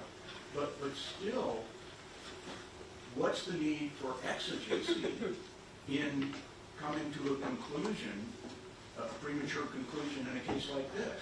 What are the exigent circumstances that would cause the agency or the district attorney's office to come to a premature conclusion, as without meaning premature, they hadn't looked at all of this stuff, and now all of a sudden now there's a decision being made that they're going to charge these officers. There's no exigent circumstances here. They had 2 years to investigate this thing and to do the right thing. Yeah, I mean, you testified moments ago that you didn't even form an opinion on whether the officer's conduct was reasonably justified until you saw Mr. Legalu's presentation. Well, because we're a science-based organization, so I want to make sure that first of all, I know there's no exigency in my case of investigating because the officers have already been charged. So the only thing I'm looking for is what's the court date, right? What are my dates where I know I'm going to have to come in here and testify? But other than that, I want to make sure that I've got a case that I know what the appropriate facts and circumstances are sufficient to render an ethical and moral decision within a reasonable degree of professional reliability, because I know that I'm going to come in here and I'm going to visit all of you, and I'm going to give testimony, and I want to make sure that I can stand behind everything that I say to you. What's your business relationship to Mr. Legalu? He's a subcontracted employee, subcontracted expert. And how often did you all work together? Well, so far, and I've been in Texas for many years, we have worked together on a number of officer-involved shootings. I think this is probably our sixth one together. Okay, I mean, it's helpful that you guys can come as a package, right, in offering your services. Well, yes, and just so that the jury knows, Martinelli & Associates has the only multidisciplinary forensic death investigations team in the United States. Not even the Department of Justice or the FBI has them.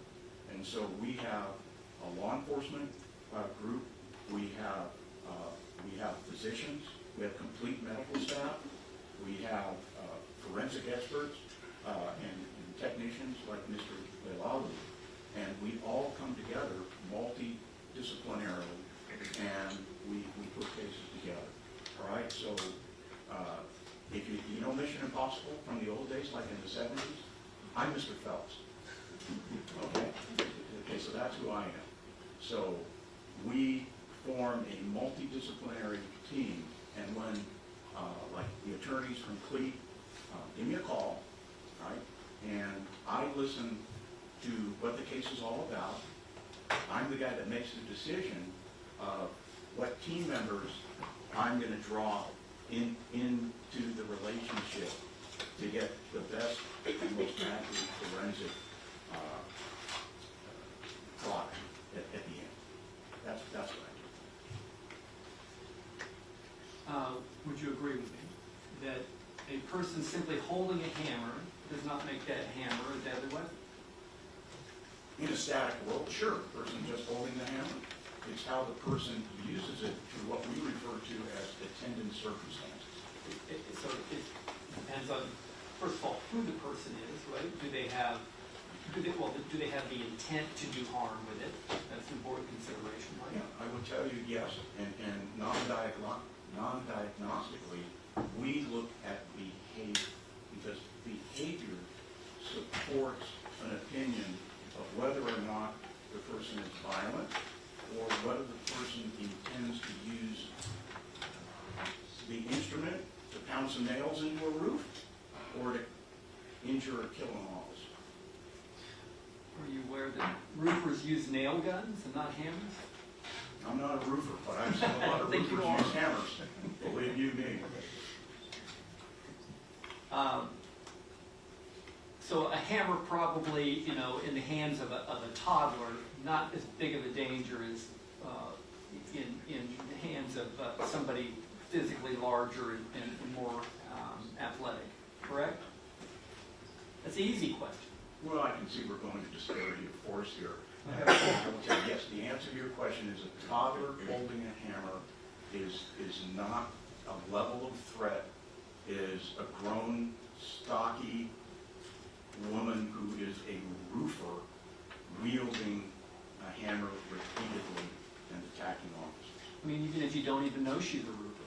Doesn't matter. If she's holding that hammer, she's short, she's stocky, she's dangerous, she's moving rapidly.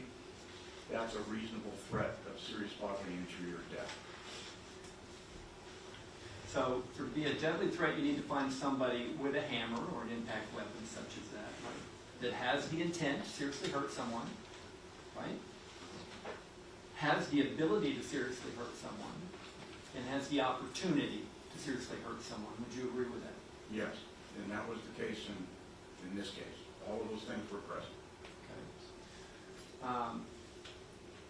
And then to use deadly force against such a person, an ordinary and prudent person, faced with a person holding a hammer, must wait until it's immediately necessary to protect themselves or another from an unlawful attack by that person. Is that correct? That's in the statement of the statute. It fails to include apparent danger. And What's the reason to statute? believe. Apparent danger is not in the statute.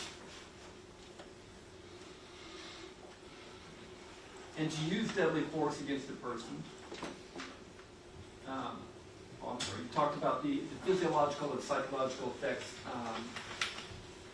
a human being faces, or manifests, I guess, when facing a threat to their life, right? Yes, Kind of the OODA loop thing that we're talking about. OODA loop. that's right. Say it right? Yes. Now, these kinds of effects, this kind of release of chemicals and endorphins and stimulants, those kind of things, they're not limited to just officers facing a fear of threat, right? It would happen to other people. It happens to everybody facing threats like that, right? Correct. I think it's fair to say that Ms. Perez experienced an adrenaline dump. And having an adrenaline dump, does it affect her judgment? Sure it can. Right? Does it affect her actions? Yes. Affect her Just percent? using adrenaline can make a person far stronger than they are and much faster than they would normally do. Can it generate panic? Panic, well, we're talking about, no, I would agree with you, sure. I mean, described that as when Panic it is a- caused panic in the officer, right? No, correct. It caused panic in the subject. Well, I didn't see panic in the place of the officers. I saw no panic on the part of Ms. Perez. I saw a person that was the opposite of hypervigilance. I mean, we talked about hypervigilance, right? Confusion, panic, freezing. You saw none of those three, right? You saw aggressive attacking, repeatedly attacking movement by her. But I guess you've acknowledged that she could have been acting out of what she believed was a hopeless situation in an area of stress. This is a proper area of inquiry. We've already been through this under channel analysis. And I want folks to recall what Mr. Morgan said on that issue, that this is a backdoor way to certainly which we did previously. Good phrase. You mentioned a moment ago that the OODA loop isn't limited to an officer facing stress. It's a standard response to anybody that is reacting to an acute threat. And it could create this, I think you described it before, this fight or flight response. Correct.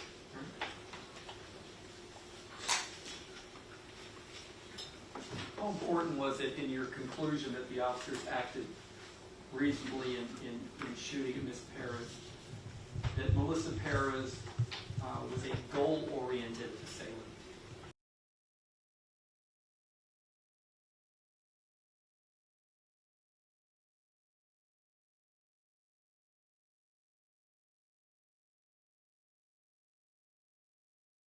Not acting in panic, he was acting with sheer deliberation, attacking in serious injury. I mean, do you even have an open mind in considering that Melissa's goal in wielding the hammer was not to hurt officers, but to deter them from coming into her house? Judge, I'm going to object. This violates the court abuse rules on 9.41 justification section. So it suggests officer created danger as a defense. And it also violates the opinion in the Court of Criminal Appeals, Jeremiah Navarro versus State. And I'll sustain. You can refer to that.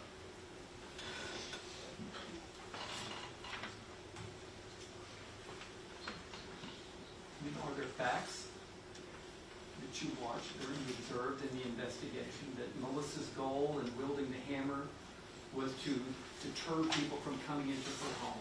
Judge, I'm going to object again. I'd like to give the court a copy of this opinion that came out yesterday.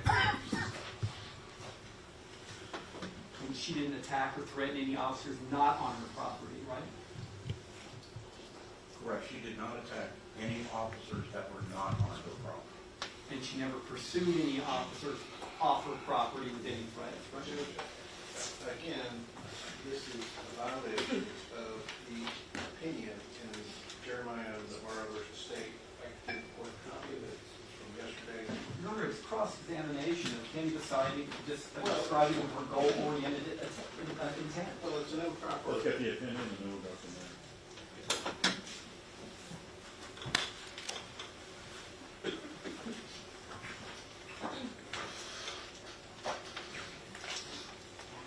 All right, and so I will sustain the objection.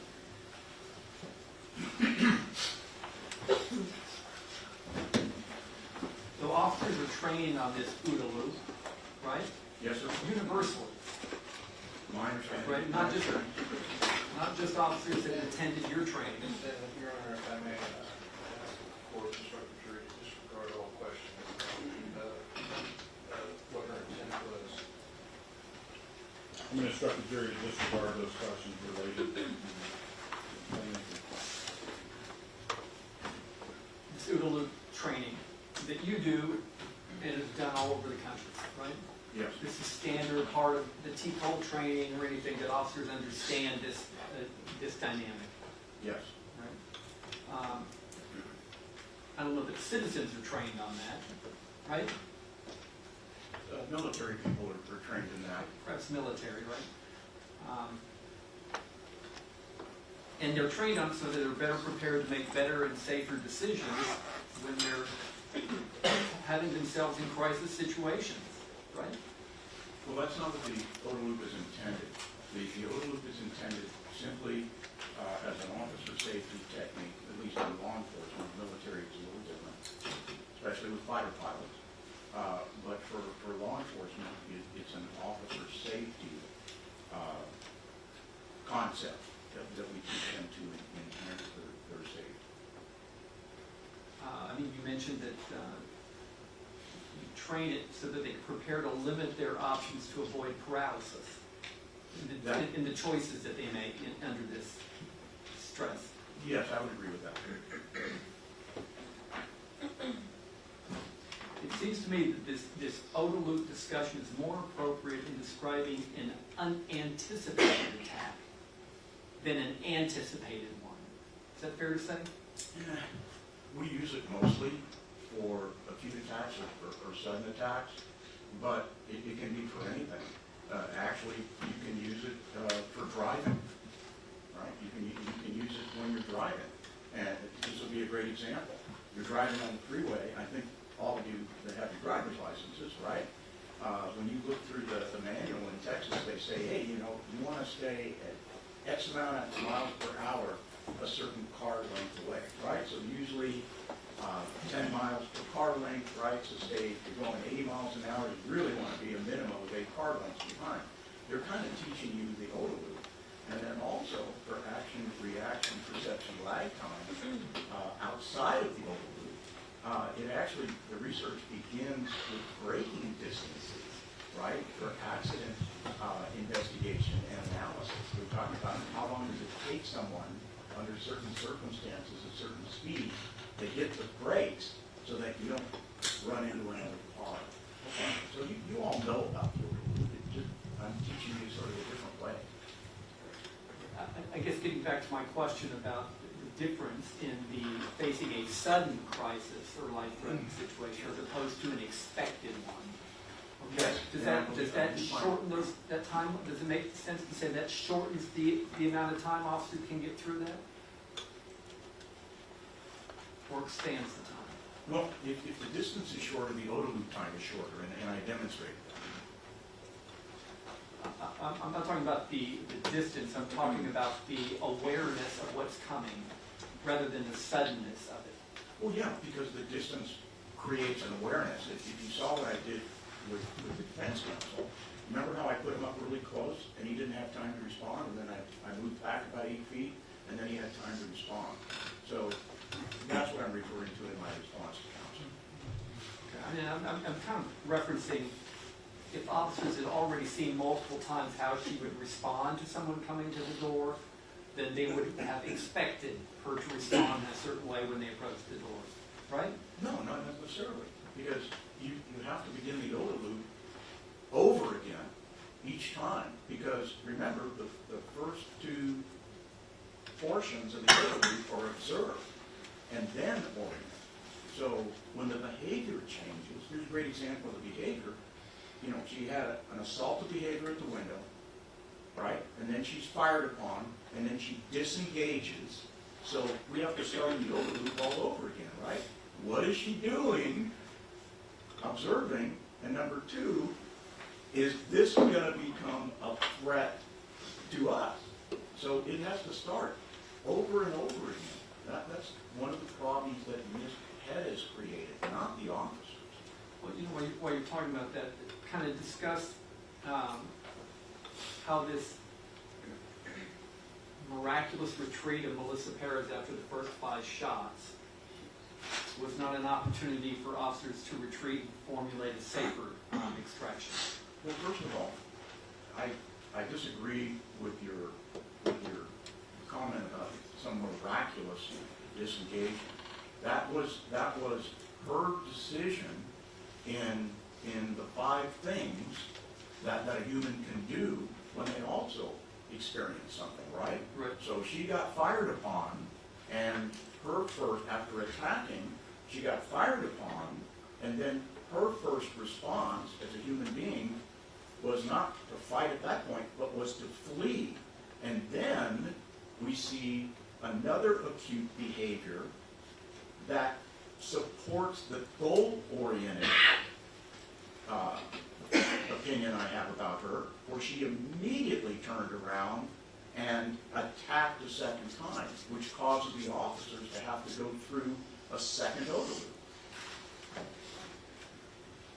You testified that your conclusions that Eleazar Alejandro was justified in using deadly force to protect officers Villalobos and Flores, but you did not say he was justified in using deadly force to protect himself. Is that right? Because at that point, from everything that I've looked at, he realized that she was not presenting a threat to him because he could observe her behaviors, and the behaviors were aggressive towards Sergeant Flores. But he still, under the rules that we have of engagement, he still, and including Texas Chapter 9, he still has a legal right if at that point he believes that she's engaging with lethal force and that lethal intervention is immediately necessary to protect Sergeant Flores. And so under those circumstances, he fires his weapon, and I find, again, that it was an objectively reasonable decision. Right, but you agree, you weren't making that decision as to him defending himself. You were saying his justified reason for shooting was to protect someone else. That's an answer, yes. Right? And likewise, you said Officer Villalobos was justified in using deadly force to protect Sergeant Flores, but you did not say you believe he was justified in using deadly force to protect himself. Is that right? That's correct. So both of those men, in your conclusions, were they didn't have a reasonable belief of imminent bodily injury or death, or serious bodily injury or death, but they believed that their coworker was. In the moment In the that the moment. shots were fired. Because don't forget, it's a very fluid thing. She could have attacked anyone. They are responding to what they see is an imminent threat to a colleague, which is Sergeant Flores. Would you agree that absent a justification, if the justification does not apply, Alfred Flores would be guilty of murder, aggravated assault, and deadly conduct as a result of firing his gun multiple times at Melissa Perez that resulted in her death? Okay, I want to make sure I understand the central focus of your question. When you say absent everything she was doing, absent her attacking, absent her being armed with a hammer, Sergeant Flores simply deciding to shoot her, that would be an unreasonable use of force. Yeah. That created a homicide. I'm saying, absent the justification, if the justification fails, if he was not reasonable, did he, with intent to cause serious bodily injury or death, fire a shot into Melissa Perez that resulted in her death? Objection, improper hypothetical, argumentative, you would object under Rule 403. The way it's phrased causes confusion, and it's also misleading and it's cumulative and effective.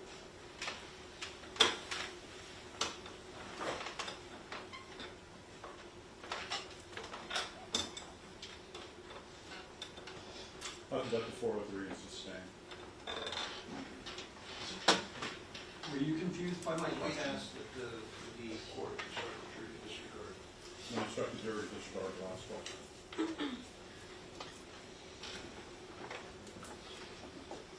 In your testimony about describing what Alfred Flores was thinking or feeling or perceiving, would you agree that his purpose in firing his weapon at Melissa Perez was to he have that projectile strike her with his gun, Yes. right? Now, the jury decides whether or not that particular conduct by him was justified or not justified. Correct. But that is what his conduct was, right? And then his purpose was. Yes, it's a forensic fact that he aimed at her and he fired his weapon at her and the bullet struck her. And any officer would recognize that firing a bullet at someone creates a great risk of serious bodily injury or death. Correct. And that's true of Officer Alejandro, and that's true of Officer Villalobos too, in firing their weapons. From what you saw, what you heard, from what you testified that they were able to perceive, each of them, their purpose was to strike her with a bullet from their weapon. Correct.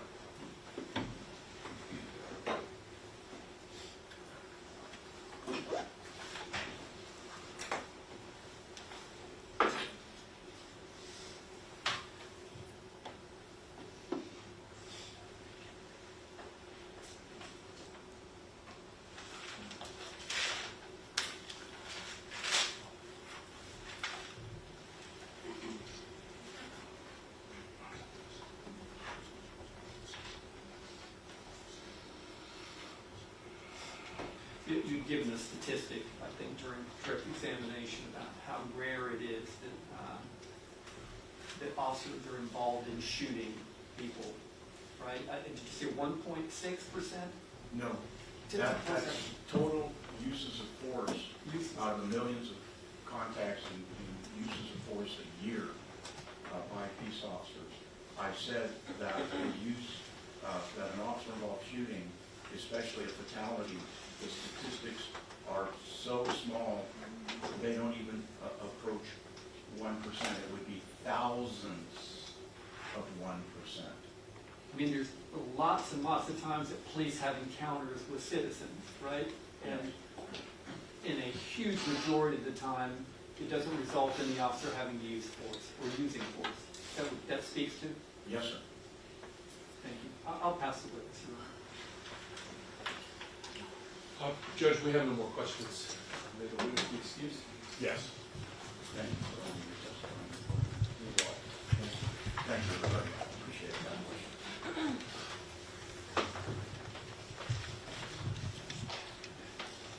You want me to reapproach? Oh, so. Yeah, you can approach.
Alejandro, we want to make clear to the jury that we presented our case in chief through Lisa Miller and Rich Bishop, and you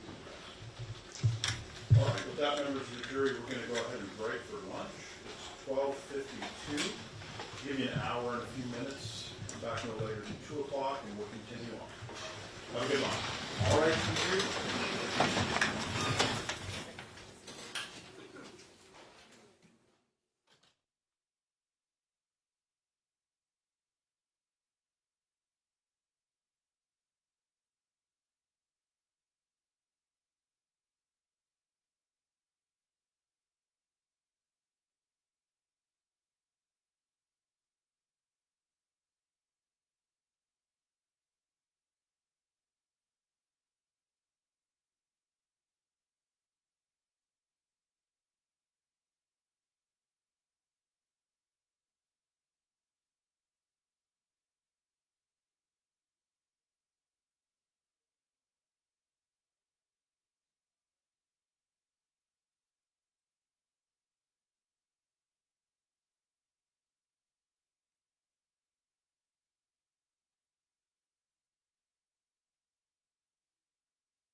state reiterates its arguments it made earlier, and the court has not defined for fact, and the court is in measuring the rational juror confined to the state's proven I'm sorry. case. Start over a little bit louder. Sure.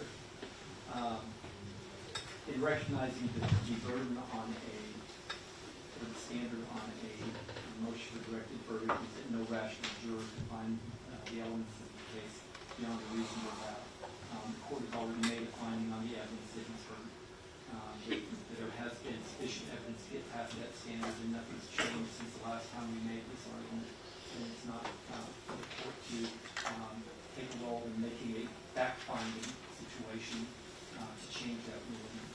And also, Your Honor, there's no evidence that the defendants acted as parties to the offense, and there's no evidence that defendants Alejandro or Villalobos caused the death of Melissa Perez. And on that basis, the charges against those defendants should be dismissed. And we believe that with respect to Alfred Flores, that his conduct was justified on all counts, and the state has failed to disprove beyond a reasonable doubt that Alfred Flores' conduct was unjustified, because they have failed to disprove beyond a reasonable doubt that his conduct was unjustified. The proper instruction is to inform this jury that they must find all defendants not guilty. Your Honor, I would like to add, I take issue with Mr. Lindeman. The court, that is in fact his job. The court can in fact, and courts have in fact found in many cases that no rational juror in a case like this could find beyond any reasonable doubt that these officers were not justified based on all the evidence the court has heard. Once again, we've had a federal decision on a lesser standard judging the reasonableness of their actions, and we would ask the court, now that you've heard everything, it sounds like their sole rebuttal witness is an expert that they said in front of the court that they wholly disowned his opinion and he was wrong, and now they want to put him up on the stand. So I would urge the court to make the finding, because I think the evidence is in fact overwhelming, and no rational juror could in fact return a verdict of guilty based on these facts and based on the law. The last thing I want to remind the court is, which I've been saying to the court many times, these gentlemen have no vehicle whatsoever to argue to a jury that these officers acted unreasonably at the moment the deadly force was required. At the moment. They want to stretch the concept of reasonableness out to say, well, they could have left. They could have backed off. There is no law, no statute, no case law. There is nothing that would require the officers to do that. You've heard the only, and they haven't even put up an expert in their case in chief. They put up Detective Soto, who had no training. He testified absolutely no training in use of force. Whereas the defense has put up several with impeccable credentials. So once again, Your Honor, I would urge the court to direct the finding of not guilty on all three of these officers. Your Honor, I would also direct the court's attention to the case that I hand to the court, Jeremiah Navarro versus State. I realize it came out yesterday, but it's on page 9 of the opinion. What they attempted, the appellant attempted argument was justification, Chapter 9 justification in general permitted the appellant to resist an arrest. And what the court basically said was that the self-defense statute, when I'm reading on page 9, self-defense statute contains an exclusion for cases in which force is used to resist arrest. And it goes on to cite the Texas Penal Code 931B2 and C. And it quotes the language, and later, after quoting all the, well, in quoting language, it says, if before the actor offers resistance, the peace officer or persons acting in his direction uses or attempts to use greater force than necessary to make the arrest or search. What we have in this case is that at the moment Melissa Perez struck the window at 20207 with the hammer, there was no evidence whatsoever that the police police used or attempted to use greater force than necessary to make the arrest. So what that opinion says is that once Melissa Perez used unlawful force to resist arrest, that the police were authorized to use force to effectuate the arrest. And the opinion goes on later to say on page 9, the appellant fell within this resisting arrest exclusion because he resisted before the officer engaged in the conduct that appellant claims justified fighting the officer. So the fact that the appellant and Jeremiah Navarro hit the officer before the officer used any alleged excessive force compelled by the statute and Chapter 9 that he be found guilty, and so the Court of Appeals unanimously, although there were several, there was one dissenting opinion, all but one judge agreed that under the facts of that case, the appellant could not resist arrest and could not avail itself of justification. But now, the state implicitly is trying to argue in this case. What they've essentially taken the back door and tried to argue is crazy theories that Melissa Perez was protecting her property, which is not Chapter 9, that the officers provoked the difficulty, that the officers used bad tactics, and that the force was excessive. And what this case makes clear is that even if the officers use excessive force, once someone resists arrest, you don't have the right to resist. So we think that under the finding of Jeremiah Navarro versus state, the court has no choice but to instruct the jury to find all defendants not guilty. And the court also held you couldn't use a necessity defense once the accused in that case used any kind of force against police officers. They couldn't use the necessity defense either. Your Honor, you've already precluded One the state. final comment.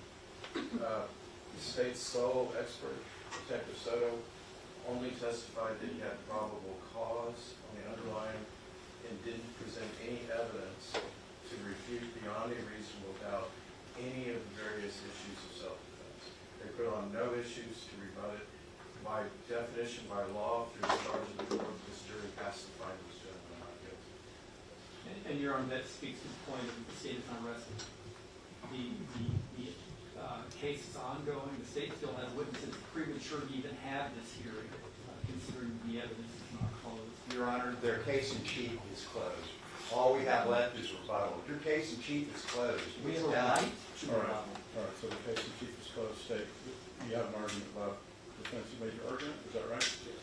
Okay, I'll deny the defense motions. Anything else?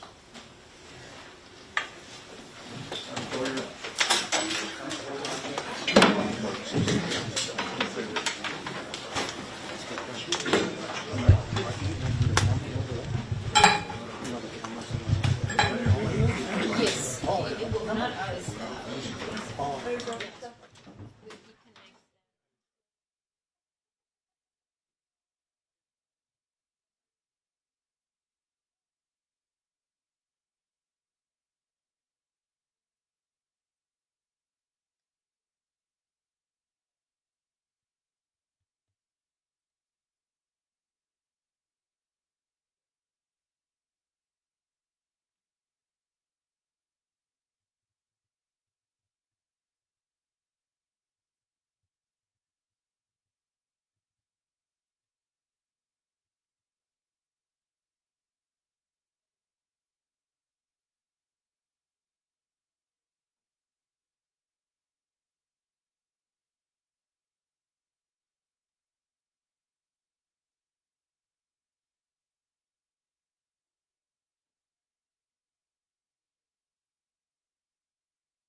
Testing, testing, testing, 1, 2, 2, 2, mic check. Test, test, 1, 2.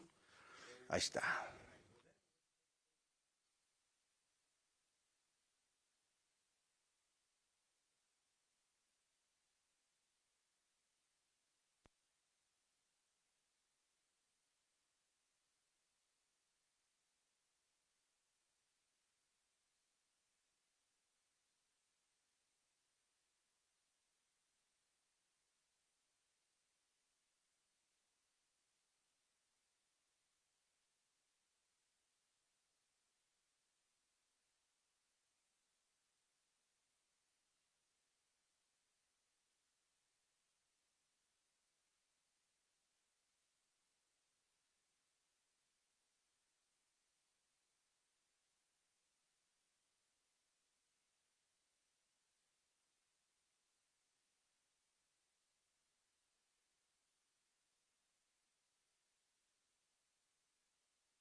defense requested a 7:05 with this expert.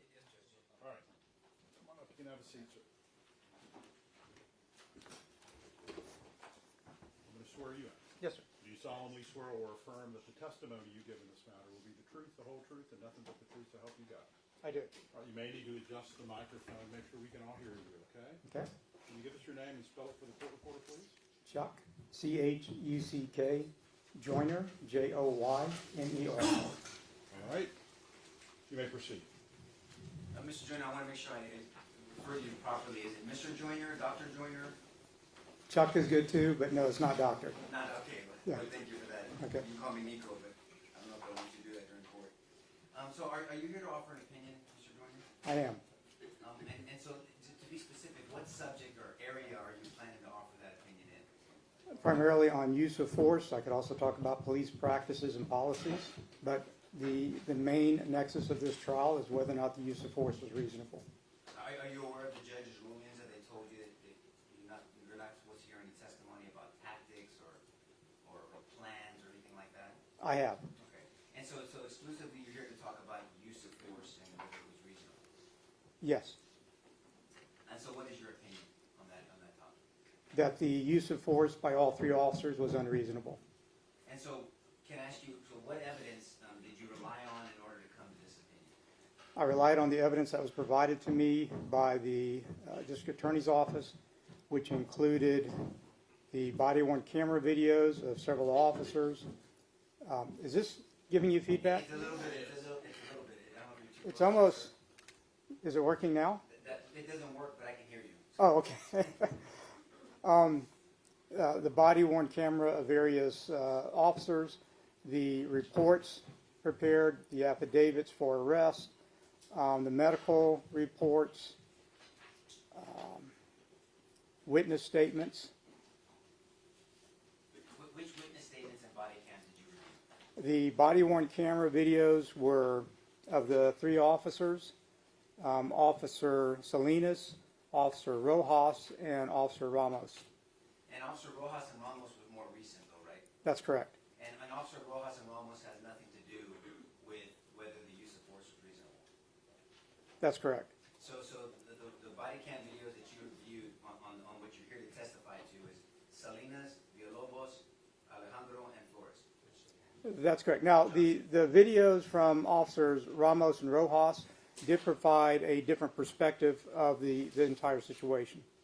But that perspective did not change whether these three officers behind us were reasonable in the use of force at the time that they used it. That's correct. And it didn't change my opinion. Right. So what specifically about each one of the officers was unreasonable? I mean, when you say that you reviewed the evidence, were you applying a statute as well? Yes. And what statutes were those? 9.31, 9.32, and 9.51, and also federal law. Okay. Have you reviewed the federal opinion? The civil? Yes, sir. Yes, I did. And so you disagree with the judge's opinion? I think they misstated some of the facts. Yes, so I disagree. In your opinion, that you have not perceived some of the facts mistakenly. That's your position today. I think they misstated some of the facts, so yes, I perceive them differently. So you perceive them differently, and you feel like you reviewed all the facts. I reviewed all the relevant facts. And we'll talk about what that means, what you think is relevant. But specifically as to Sergeant Flores, what specifically was unreasonable about the situation that he was in at that moment? The short answer is he used deadly force when it wasn't warranted, when it was unreasonable. And then the Officer Villalobos, Same? and then Officer Alejandro the same. Same.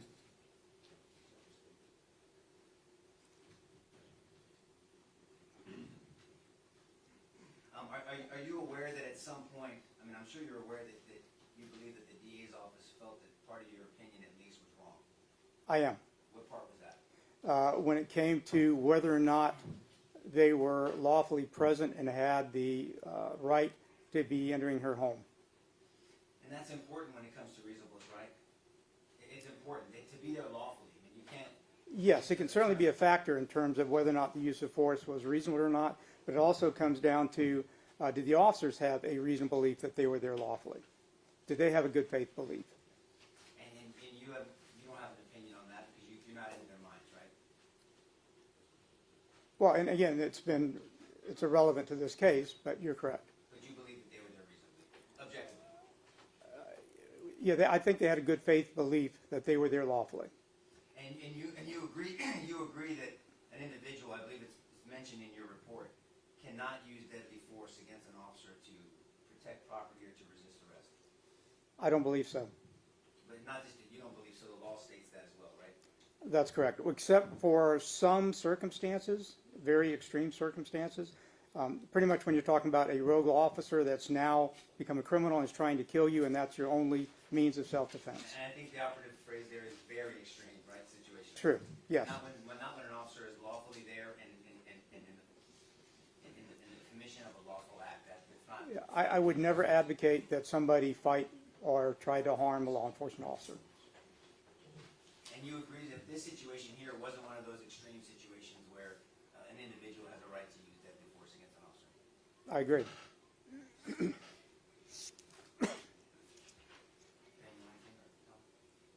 Thank you, Mr. Joyner. We'll pass it on. All right. Did you review Dallin Young's body-worn camera video? I'm sorry, whose? Dallin Young. I did not. Okay. Did you review Travis Thompson's body-worn camera video? I believe I did see his. Okay. What did you see in his that informs you that the force was excessive? I don't think, again, that didn't change my opinion looking at his. The only thing I recall from his was that he was positioned behind Officer Alejandro, and then in front of Officer Alejandro was Sergeant Flores and Officer Villalobos. That's the only thing I recall from his camera. I'm asking you, what facts did you discern in Travis Thompson's video that told you the force was excessive? Nothing. Nothing new. There's no new information from his video. So, no new information, or you didn't see any facts that in his video that told you that the force was excessive? There was no additional information that I had not seen before when I formed my opinion. Okay, so what specifically did you see in Travis Thompson's video that informed you that Alejandro's use of force was excessive? I'd have to look at that video again, but I think it was the exact same thing that I saw through Officer Alejandro's video and through the other officers' videos. But if you're asking me for what the difference was between the two, I'd have to look at the videos again. Did you write any notes to say what you saw in? No. No notes. Okay, did you rely upon the prosecution guide in making the decision? I read its prosecution guide. That did not have a bearing on my opinion. Okay. Would you agree with me that the prosecution guide did not analyze Dallin Young's body-worn camera video, did not analyze Maria Salinas' body-worn camera video, it did not analyze Vince Gomez's body-worn camera video? Again, I have to go through prior testimony, but I believe that's correct, that he did not use those videos. All right, and you would agree with me that in the analysis of excessive force, you relied upon Graham v. Connor? I did. All right, and you understand that Graham v. Connor says the totality of the circumstances? I do. And that Graham v. Connor says that in evaluating the case, that you rely upon the severity of the crime? That's correct. And you rely upon the prior actions on the part of the suspect prior to officers using force? Yes, that would be included. All right, so what actions did you see on Vince Gomez, Maria Salinas, and other officers that would inform you what actions Melissa Perez used that were relevant to the issue of her prior conduct? Again, I did not look at those videos. Okay, so would you agree then that under Graham v. Connor, you would, if you haven't looked at those videos, you wouldn't be able to render an opinion about relevant conduct on the part of Melissa Perez that would inform the officers what's reasonable? I would certainly disagree with that comment. Okay, and tell us why. And I think it's been mischaracterized. The totality of circumstances does not mean that you look at every possible information. What it means is that you look at relevant factors. And in Graham versus Connor, they outline what some of the relevant factors are.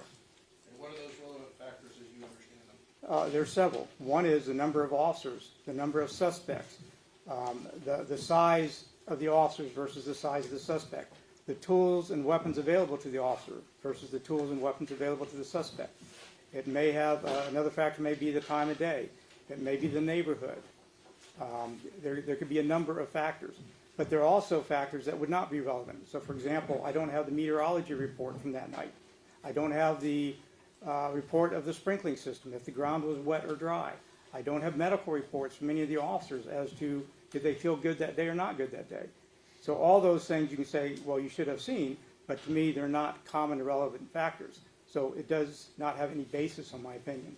All right, so you understand that Magistrate Judge Bimperod and Federal Judge Fred Berry relied upon Barnes versus Felix, which is a Supreme Court case that talked about the severity of crimes committed by the suspect is what's taken into account in the totality of circumstances. Do you agree with that standard?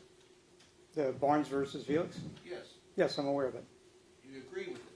Yes, it reaffirms Graham versus Connor. All right, and you agree that in Barnes versus Felix, which embraces the totality of circumstances, that you are to take into account the prior actions taken by the officers? Yes. And did you take that into account here? Yes, I did. And what prior actions did you take into account? The actions that began with their first contact with Ms. Perez. Can you be more specific? The first contact with Officer Salinas, Officer Rojas, I think Officer Rojas and Officer Ramos, they had her there by the car when she took off. You had Officer Salinas and Officer Ramos trying to kick in her door, the communication attempts by them, and then going from there to her patio. All right. Would you agree that if you did not look at the videos of Dallin Young, Vince Gomez, Maria Salinas, and others, that you cannot count the number of times the officers told Melissa Perez to come outside? I could look at the videos that I had of the people that were there from the beginning, and I could count those numbers. And I assume it'd be identical to anybody else that was there. Unless Officer Young was there prior to Officer Salinas and Officer Rojas, which I understand he was not. All right. Have you looked at all of the body-worn cameras in their totality? I have not. All right. So would you agree that if you haven't looked at all the body-worn cameras in their totality, there's no way physically possible, mentally possible for you to count the number of times that the officers told Melissa Perez to come outside of Unit 3102? No, I don't agree with that. So how many times did they tell her to come out? I'd have to look at the videos again and count. And again, at a certain point, it becomes irrelevant, because did they tell her numerous times? Yes.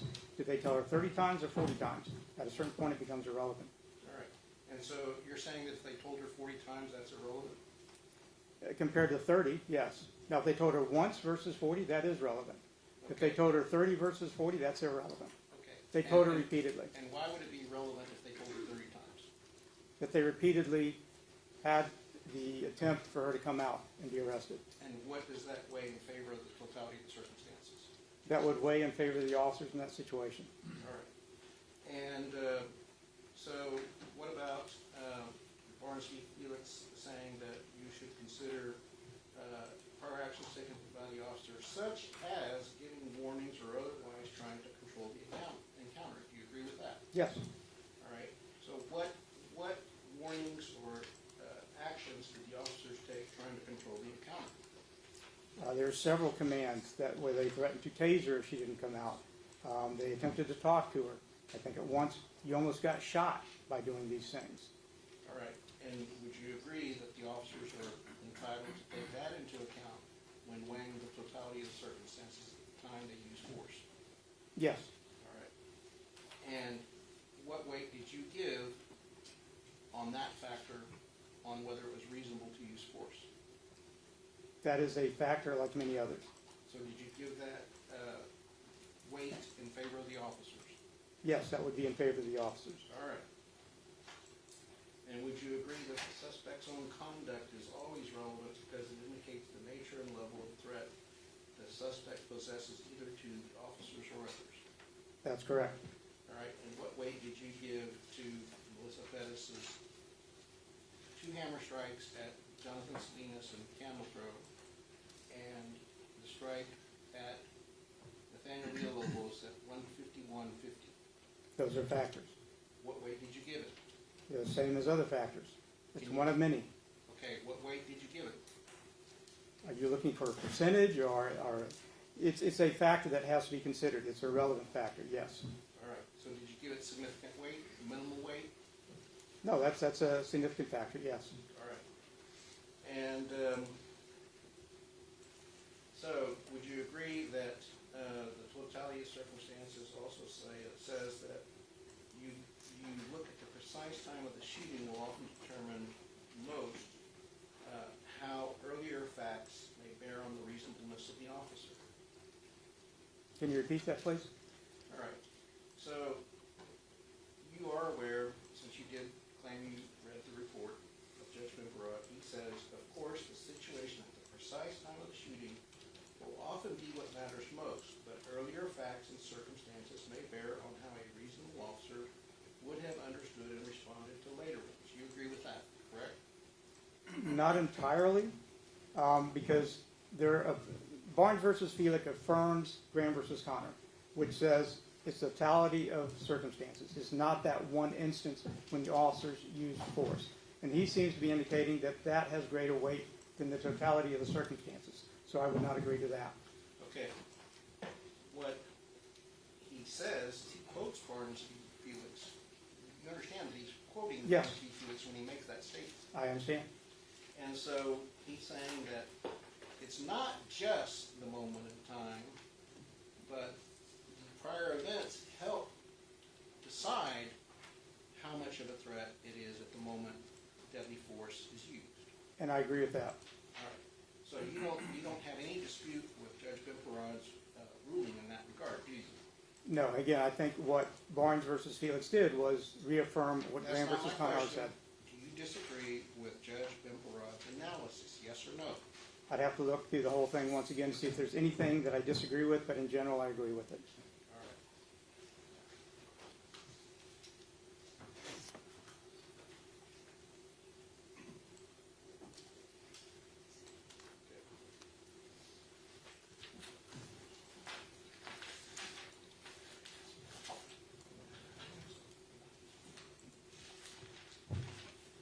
Do you intend to offer any opinions about the officers' tactics as vitiating the reasonableness of their belief to use deadly force? I'm sorry, repeat it, please. Do you understand the word vitiate? Say that. Explain it to me. Vitiate means to destroy or take away. Do you understand that? Okay. Do you tend to offer any opinions that court tactics vitiated the officer's right to use deadly force in this case? No. All right. And do you have any intention to offer testimony that officer-created danger is a circumstance to consider and reasonableness? I think that has to be considered among the totality of circumstances. And you understand that the Supreme Court of the United States has said that's improper? I understand that a officer's use of poor tactics does not cause him to forfeit the right to self-defense. Do you agree with that? I agree with that. And Judge, I just had one question, I think one question. Mr. Joyner, have you ever, I was going through your CV, have you ever served as a police officer before? I have. In what area? I was a police officer reserve with Harris County and also with Spring Valley Village. Is that in your CV? I saw that you're FBI and you're... I don't know. I believe it is. Depends on how updated the CV is.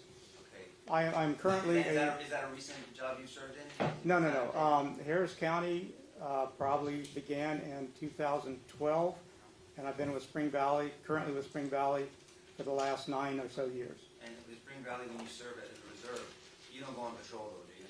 I did. I don't now. How long? How long was I on patrol? Yes, sir. Maybe a couple years. Did you make traffic stops and I did. domestic violence calls? No. No. So what was the scope of your service when you were with I'm sorry, I don't mean to be disrespectful. What was the PD? Spring Valley Village. Spring Valley Village. What was the scope of your employment there? Primarily, it's training. If there is an emergency, such as an active shooter, I'd respond to that. If there's a weather emergency, like another hurricane, I would respond to that. But other than that, it's going to be training. So you didn't serve as a beat cop, is what they say? No, I did not, other than I did do some patrol with them. Yeah, but like ride-alongs anybody can do. I'm just saying that you didn't serve in a patrol car by yourself, and they dispatched you for domestic violence or for... I served in a patrol car with another officer, not as a ride-along, but as a certified police officer in Texas. How many service calls did you make? I don't know. Not many. Under 10? More than 10. More than 10? More than 10, probably less than 50. Less than 10 to 50, you said? Yes. Thank you, sir. Okay. Christian, Just briefly, Your Honor.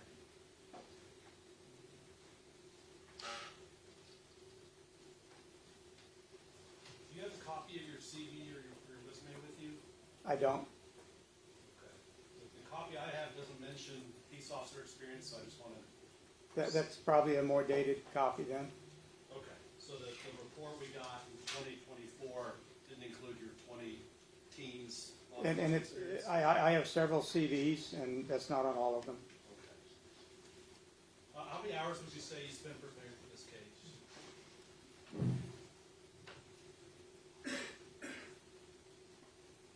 I'd have to look at my records, over 20. For certain, over 20. Less than 30?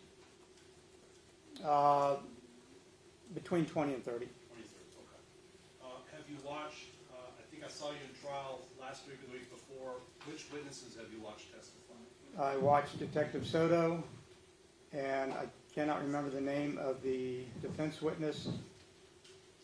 It was probably your first defense witness. Male or female? Male.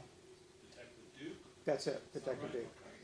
You didn't watch any witnesses remotely through YouTube or anything? No, I did not. Okay. And on the reports, I just want to clarify some dates. Am I correct in your preliminary opinion was given to the state October 30th of 2023, is that right? An email? That sounds right. Okay. Does your actual report, I didn't see a date on it, is that, the file name shows April 18th, 2024. Does that sound right? That may be, I mean, that would be an email. The email date would be, I assume, captured by both my email, given the time to look through my personal emails, I may be able to find the exact date it was sent. I don't know if the office, the DA's office has the exact date. That would be helpful. All I've got is the report, so I'm just trying to figure out what the date is, because it's not in the report. It was, I know it was a while back. It's probably at least a year ago that I sent that, Okay. And then, perhaps longer, if not longer, yes. was it, do you know if it was in 2023 or 2024? I don't. Do you know if it was before or after the case was presented to the grand jury?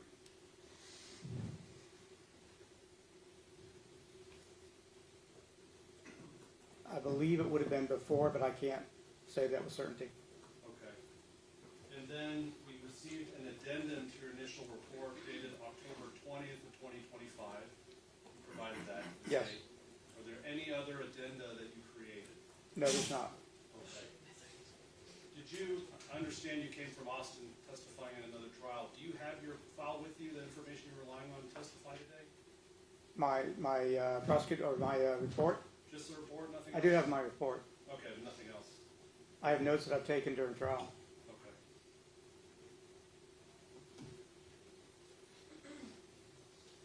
That's all I've got. Thank you, Your Honor. And, Mr. Joyner, I'd just like to, you have your CV that came with your report in front of you? I don't. Back at the, just could, can we help you get, I just want to go over your total qualifications. Sure. What's your education? I have a master's degree in organizational psychology. I had a double major, so I have bachelor's degrees in both biology and psychology. And your first employment was where? My first employment after graduate school would be with the CIA So you were there how long? from 1983 to 1987. In 1987, where'd you go? At that point, I became a special agent with the FBI, first serving at the academy, and after the academy, I was assigned to Los Angeles. I think everybody here will stipulate as far as like background Yeah. stuff, and as far as his experience, that's not really what we're questioning. We're questioning how he applied it to the facts of this case. I do have one thought on that matter that I haven't shared yet. Oh, okay, Just- sorry. It only came to me just now, if I may briefly. We were not made aware that Mr. Joyner had any experience as a patrol officer or a peace officer in the state. It wasn't disclosed to the CBE. Given that we're litigating a case involving peace officers in Texas and how they acted in this particular case, that would have been invaluable information to have for us to investigate and interrogate his qualifications as an expert in this particular area. It would have allowed us to get records from Spring Valley Village as to his employment, what his actual experience is, whether he's had any disciplinary issues there. We've been kind of deprived and caught by surprise now with this witness. There's really critical information that wasn't disclosed to us. We've got an outdated, incomplete CV, and so feels a little bit like ambush. So we've come into this trial expecting I'll give it to him, experienced in federal law enforcement. But we have no notice that he had any experience in state law enforcement, which, as Mr. Lunan and Mr. Harrison pointed out, is the focus of this case. It's state law enforcement and their standards. And, Your Honor, that's particularly important in this case after the people who were sponsoring him told the court that he was wrong and that they were not going to be calling him as a witness. Let me ask any questions for Sure. Mr. Joyner, is the CV that may have your state law enforcement experience, is it available on the internet? I don't believe so. I believe on my website it has one of the older CVs and not the current CV. I can check right now if you'd like. Please.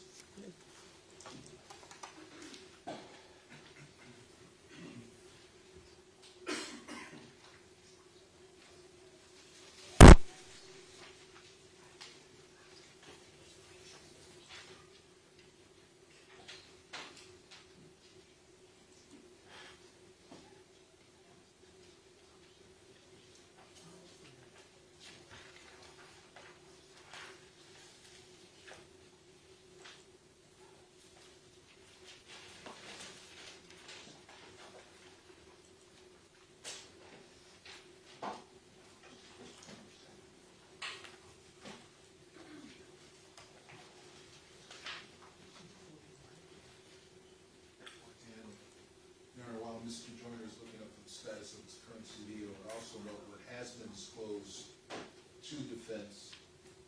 Page 6 of that enclosure is listed as currently a licensed master peace officer in Texas, that he has been a frequent contributor to the Texas Commission on Law Enforcement, TCLO, that he is a member of the Texas Police Association,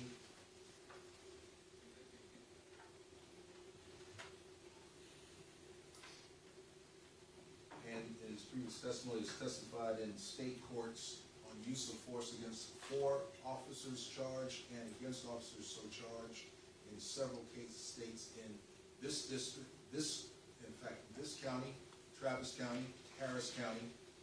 So there is a basis to determine he's well-versed in the application of state law. And to be clear, Your Honor, my concern is less a matter of qualification, it's a matter of fairness and adequate disclosure of information that we're entitled to under 3914. The very fact that he's a peace officer who ostensibly has TCLO training goes to the very heart of this case. That's information that's in the sole possession of the state. We can't just go get it. It should have been turned over to us as part of the basis for this expert's opinion, and we received no notice in that regard. You guys able to provide that to them? It's information that we didn't have, Your Honor. Yes, he had been, we commissioned him for a report. I don't have it. The CV that I have is posted as what was provided to the defense. I mean, he's testifying about law enforcement matters. He obviously worked as a law enforcement officer, but he hasn't provided that information to y'all? The fact that he had state law enforcement officer did not come in the initial product, the initial CV. I did not make a subsequent inquiry from him of that. I don't believe it's any intent to deceive anyone. Simply, an outdated CV came forward with the product. So, Your Honor, let me throw this in here. We received a expert report, and this goes to the failure to properly disclose information. We're hearing today that he looked at certain videos for the first time. In the first expert report, he said he looked at Salinas, Alejandro, Villalobos, and Flores body-worn camera videos, and he referenced that in the table of contents in his report. Then, after we had the kerfuffle about they're not going to rely upon him anymore, Mr. Harris sent us an email about a subsequent conversation with this witness, and it was a disclosure under 3914, and this we asked for an addendum to the initial report. I asked for that by email because of the 3914 disclosure, and this witness wrote a report, and he said that he looked at additional videos of Officer Rojas and Officer Ramos. So what we have here is that this witness is now telling this court under oath that he looked at an additional video that's not disclosed in his expert reports. So there's been a failure to disclose information, and we asked what notes existed for Travis Thompson. He said he had none, and if we take him at his word that he did in fact look at Travis Thompson's video, he failed to disclose that, and the state failed to disclose that in the addendum that we had asked for in the middle of this trial. So, you know, we asked for witness disclosures and expert reports and expert information prior to the beginning of this trial, and we're getting information in the middle of trial while it's ongoing that they failed to give us at the beginning, which we were entitled to under 3914, under due process, and under the Michael Morton Act. So to permit this witness to testify now would be a manifest injustice, and we ask that he be stricken. And just one point of clarification to kind of piggyback on what Mr. Cifuentes said. I'm not, as to the TCOL information, I'm not suggesting that the prosecutors have it and didn't give it to us. However, they are constructively in possession of any information that the government has. TCOL is a state agency. They would have an obligation under Michael Morton to get that information, whether or not Mr. Joyner volunteered it. The onus, as we all know, having done the job, is to go and procure that information. So if they know, or should know, that he was a state peace officer, that's basic information that either they should have gotten on their own or at least disclosed to us that he was a Texas peace officer so that we could make an appropriate request under 3914. We've been deprived of that ability. We're now in the middle of trial. We don't know what impact that would have had on experts we might have called, on how we might have examined our experts in this trial. We've been deprived of that opportunity, and so I endorse Mr. Cifuentes' request that Mr. Joyner not be allowed to testify. All right, so State, did y'all not think about getting that information, or what's the thought process? Mr. Harris may have some thoughts. First of all, we went on through this in some of the discovery hearings you might remember before trial. The state has no obligation to turn over things that are not written. Okay, there has to be documents, and there are no documents that he's given us that says, I watched some other video, Travis Thompson's video, and he doesn't have an obligation to write down that he watched the video. So that's not discoverable under Michael Morton. It includes documents, unless it's exculpatory, and it's not. It's not exculpatory. Unless it's mitigating, it's not mitigating. So this kind of demands that the defense repeatedly make that the state knew something and didn't turn it over isn't required under our discovery rules and our statutory rules for that. It's Brady, right? I mean potential Brady, right? Potential. Well, what they've been given with the brief report that they've been given, Your Honor, it says, I am currently a licensed master peace officer in Texas. They know that. They have the ability to send out a subpoena and investigate that and get those records themselves. We don't have. We don't have his birth certificate. I mean, I don't know if he was born in Texas. We don't have his school records. If what it schools, and just because it went to a government, because he's affiliated with a government, But we're talking about potential obligation Brady, on the right? state. We're not talking about birth certificates or school. We're talking about potential Brady, anything potentially that could have any sort of Brady material, right? You would be, T-call, you- were yes. you employed? yes, you would be obligated to get that, wouldn't you? If we had it. If it exists. Not if it exists, if we have it. If we have it. It doesn't say if it exists, it says if the state is in possession of those I items. disagree with you. I think it is required. It is required to get that information to see if there is Brady for the defense to look at. Okay, if we have reason to believe there's a report or somewhere that provides that information, then we have an obligation to get it. If we don't have any reason to believe that there's Brady material, we can't be obligated to possess it and turn it over. Judge, I think It's not the law. I think, with all due respect, I think Mr. Noonan is thinking of the old way of doing things. The responsibility is on them to look. So I think that the court is on the right track. It's their responsibility to look. He got close to saying it's their responsibility to do it, and it's not ours. We've all done that job. Mr. Noonan's been doing it for 37 years. The rules have changed, and the current status, the court is in the right arena for sure. You know that, Judge.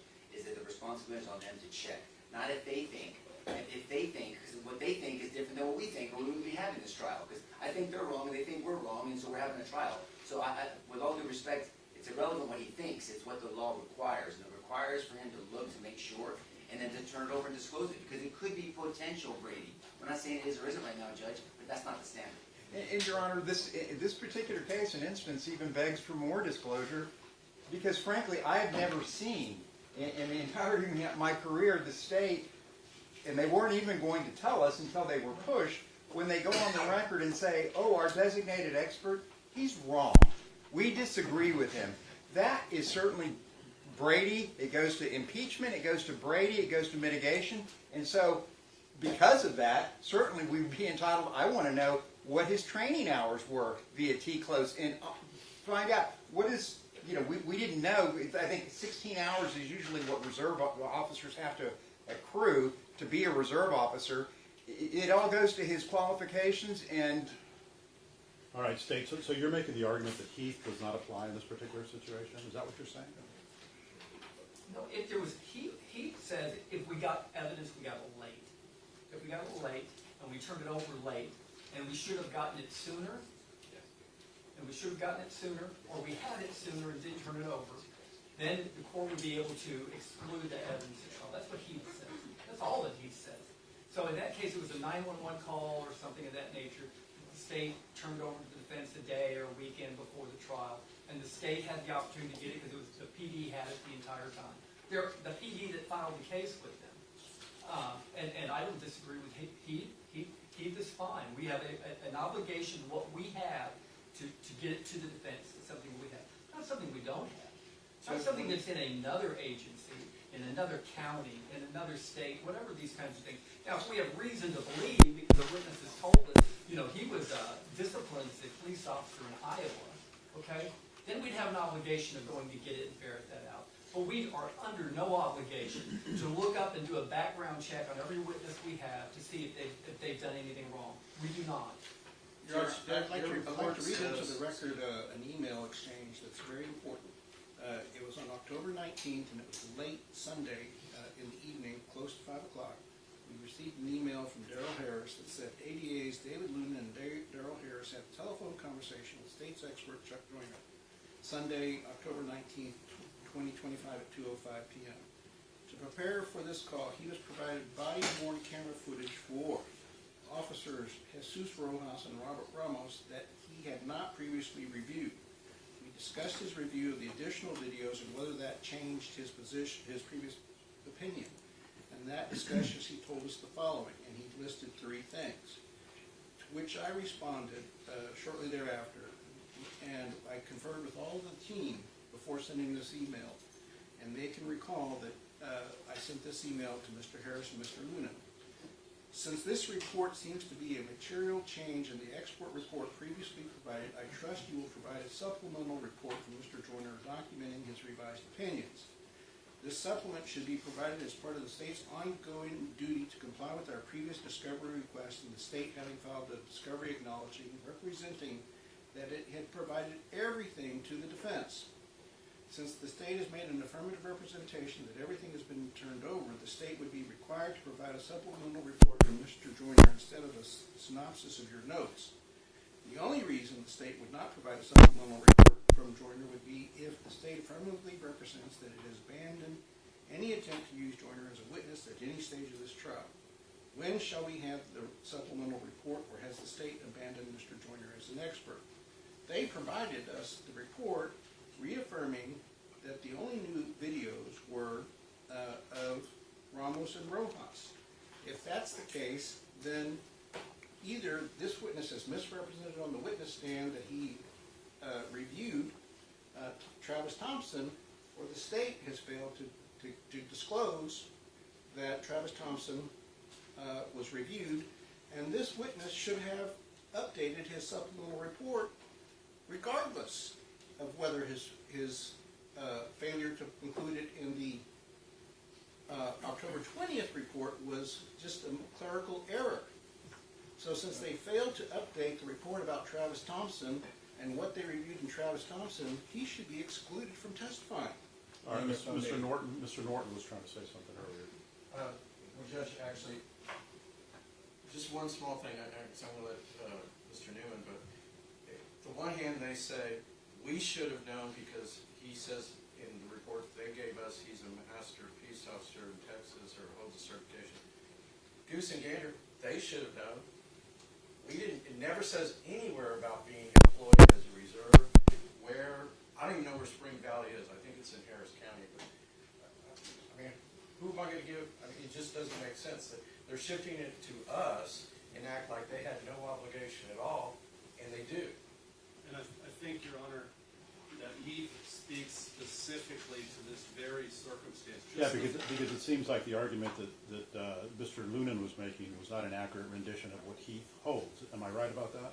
Just the very first paragraph of Heath, the Court of Criminal Appeals states, the question they pose is, does the mandate in Article 3914, the Michael Morton Act of the Texas Code of Criminal Procedure, that the, quote, the state produce discovery, quote, as soon as practicable after receiving a timely request, include discoverable items which, unbeknownst to the prosecuting attorney, are in the possession of law enforcement agencies. The Court of Criminal Appeals says, yes. In this context, the state means the state of Texas and includes prosecutors and law enforcement. As soon as practicable, as the phrase appears in 3914, A means as soon as reasonably possible and does not contain a knowledge requirement on behalf of the prosecution.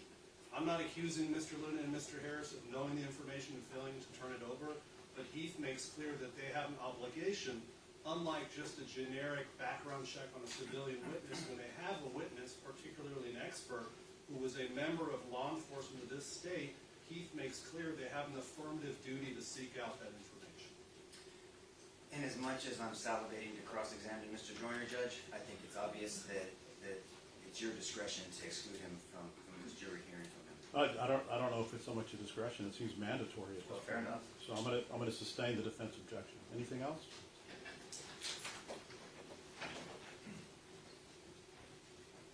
All right, thank you, sir. Do you have any other witnesses, State? No, we do not, no. All right, so you're gonna close? We will. Defense closes for Mr. Villalobos. All right, so what we'll do, Rest and close on behalf of the court. all right, what we'll do is we'll go ahead and bring in the jury. I'll tell the jury that we'll begin closings, the reading of the charge Monday morning, and we'll have our charge conference now, after we release the jury. What time do you think you went early? Let me find out with Trish. It's gonna have to be early, yeah. I would think so. Thank you.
o'clock? 8 o'clock sounds right.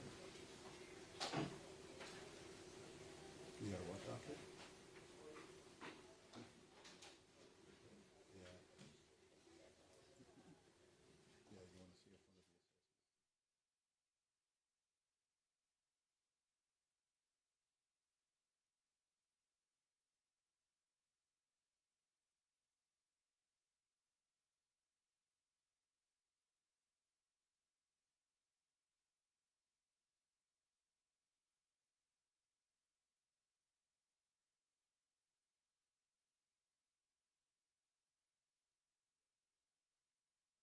We're going to figure something out, so let's do reading of the charge Monday, 8 o'clock. That'll give us a full day. Okay. And just so you know, just to make, I guess, make staff terms aware, I don't think 951 was in there, and so we would be asking for that to be. I got an updated one. Okay. Let me go ahead and print that out.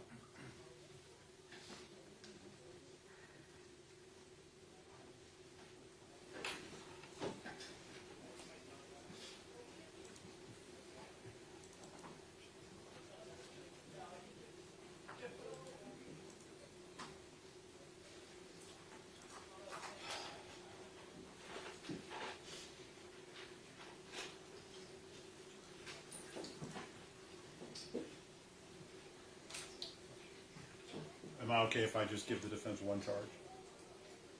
One charge? Yes. Yeah, we can share. Your staff has been kind enough to let me scan it, and I can just send it. Well, if you want, I can email you this one. I can email That would be both even sides. better. Okay, let me do that.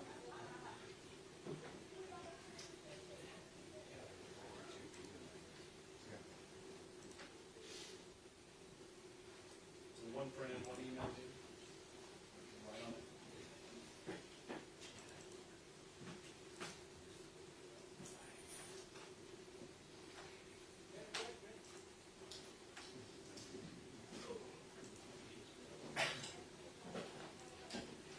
All right, let me have an email address. And, oh, and Your Honor, could we make one more request for the charge? We'd like a charge on I think it's 932B, that she's not entitled to resist arrest, so that I know it's been mentioned here in the court, but so that the jury's instructed clearly she's not entitled to resist arrest. All right, so that was 9.32B, and what was the one that you brought up, Christian? Mr. Goss mentioned 9.51. Yes. And my email's on the bottom. Thank you. You're welcome.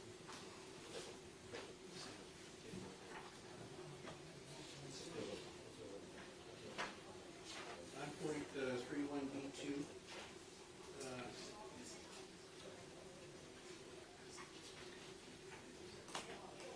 I got it.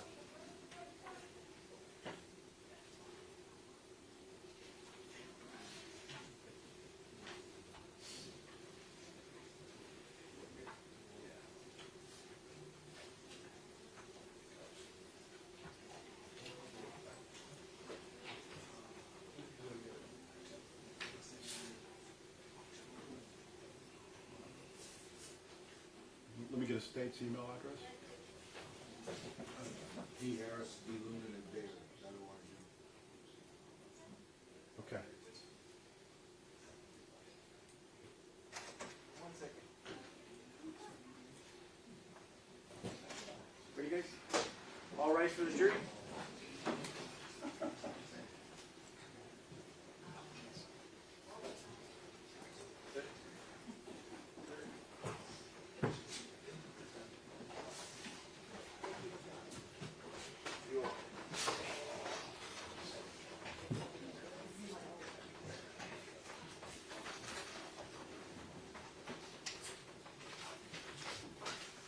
You may be seated. All right, state, it's my understanding that you close, is that right? We have. Defense closed, Judge. Defense closes. Rest closed. All right, what that means is that you've now heard all the evidence that you'll get in this case. We still have to work on the law, which is the charge of the court. That's up to the court to give to y'all before you hear closing arguments of counsel. So obviously, it's too late in the day for us to do that. I'm going to ask that you be back no later than 8 o'clock a.m. on Monday. I will then read the charge. It's very lengthy. Probably going to take me about an hour to read that charge to you. That original legal document will go with you, and you'll have it with you when you deliberate in the jury room. Subsequent to my reading that charge to you, each side will have an opportunity to present closing arguments. I anticipate those will be lengthy as well. Once that is concluded, I will then formally submit the case to you to begin your deliberations, and then we will be in recess until you tell us what your verdict will be. So with that, remember the instructions I gave you. Do not do any sort of independent research. Don't look up anything online. Don't talk to anybody about this case. The next time that you hear anything related to this case should be Monday morning, 8 o'clock in the morning. All right? You have a wonderful weekend. Be safe. See you Monday. All right, for the jury.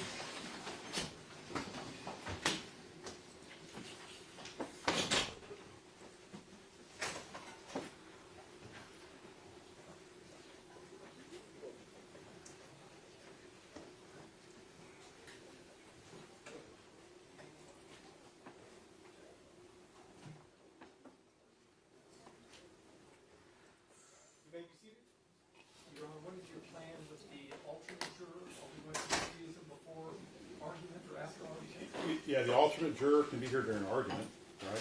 But subsequent to argument, they'll have to wait maybe in a different room somewhere until, as they deliberate, once they're done deliberating, then they can come back. If we have a phase 2, then that alternate will join the jury box for phase 2. Okay. So you're keeping them here, you're not dismissing them? Correct. There's 2 or 1? There's one. Yeah, there's 1 left. I believe, and you have to check me, but I believe that's the one, the alternates who have surgery. Okay. So, just in case. so right, I mean, it may be that if it goes through to Wednesday, then she might have to be excused. Okay. But, We'll see, right? So we'll play that by ear. yes, sir. All right, so I sent y'all the charge by email, so I'll let y'all look at that. I'll be right back.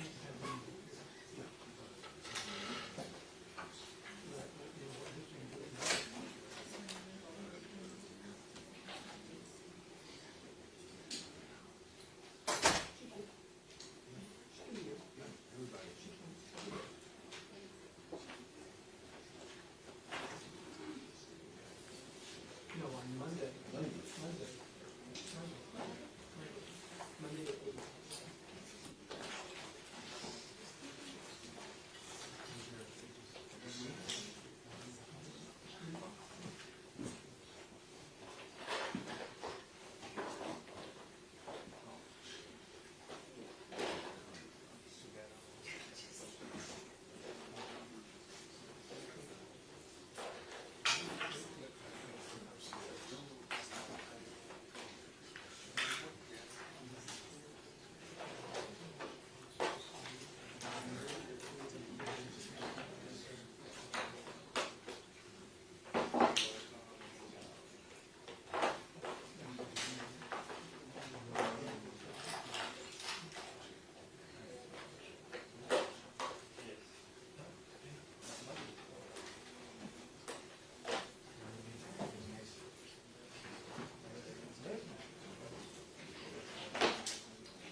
besides taking out the manslaughter counts, if anything else has changed from the So on this one, So the manslaughter charge is removed. The portion about self-defense, the self-defense instruction language, is also removed. Because I talked about self-defense being justified, also verbal provocation. That doesn't seem to be an issue.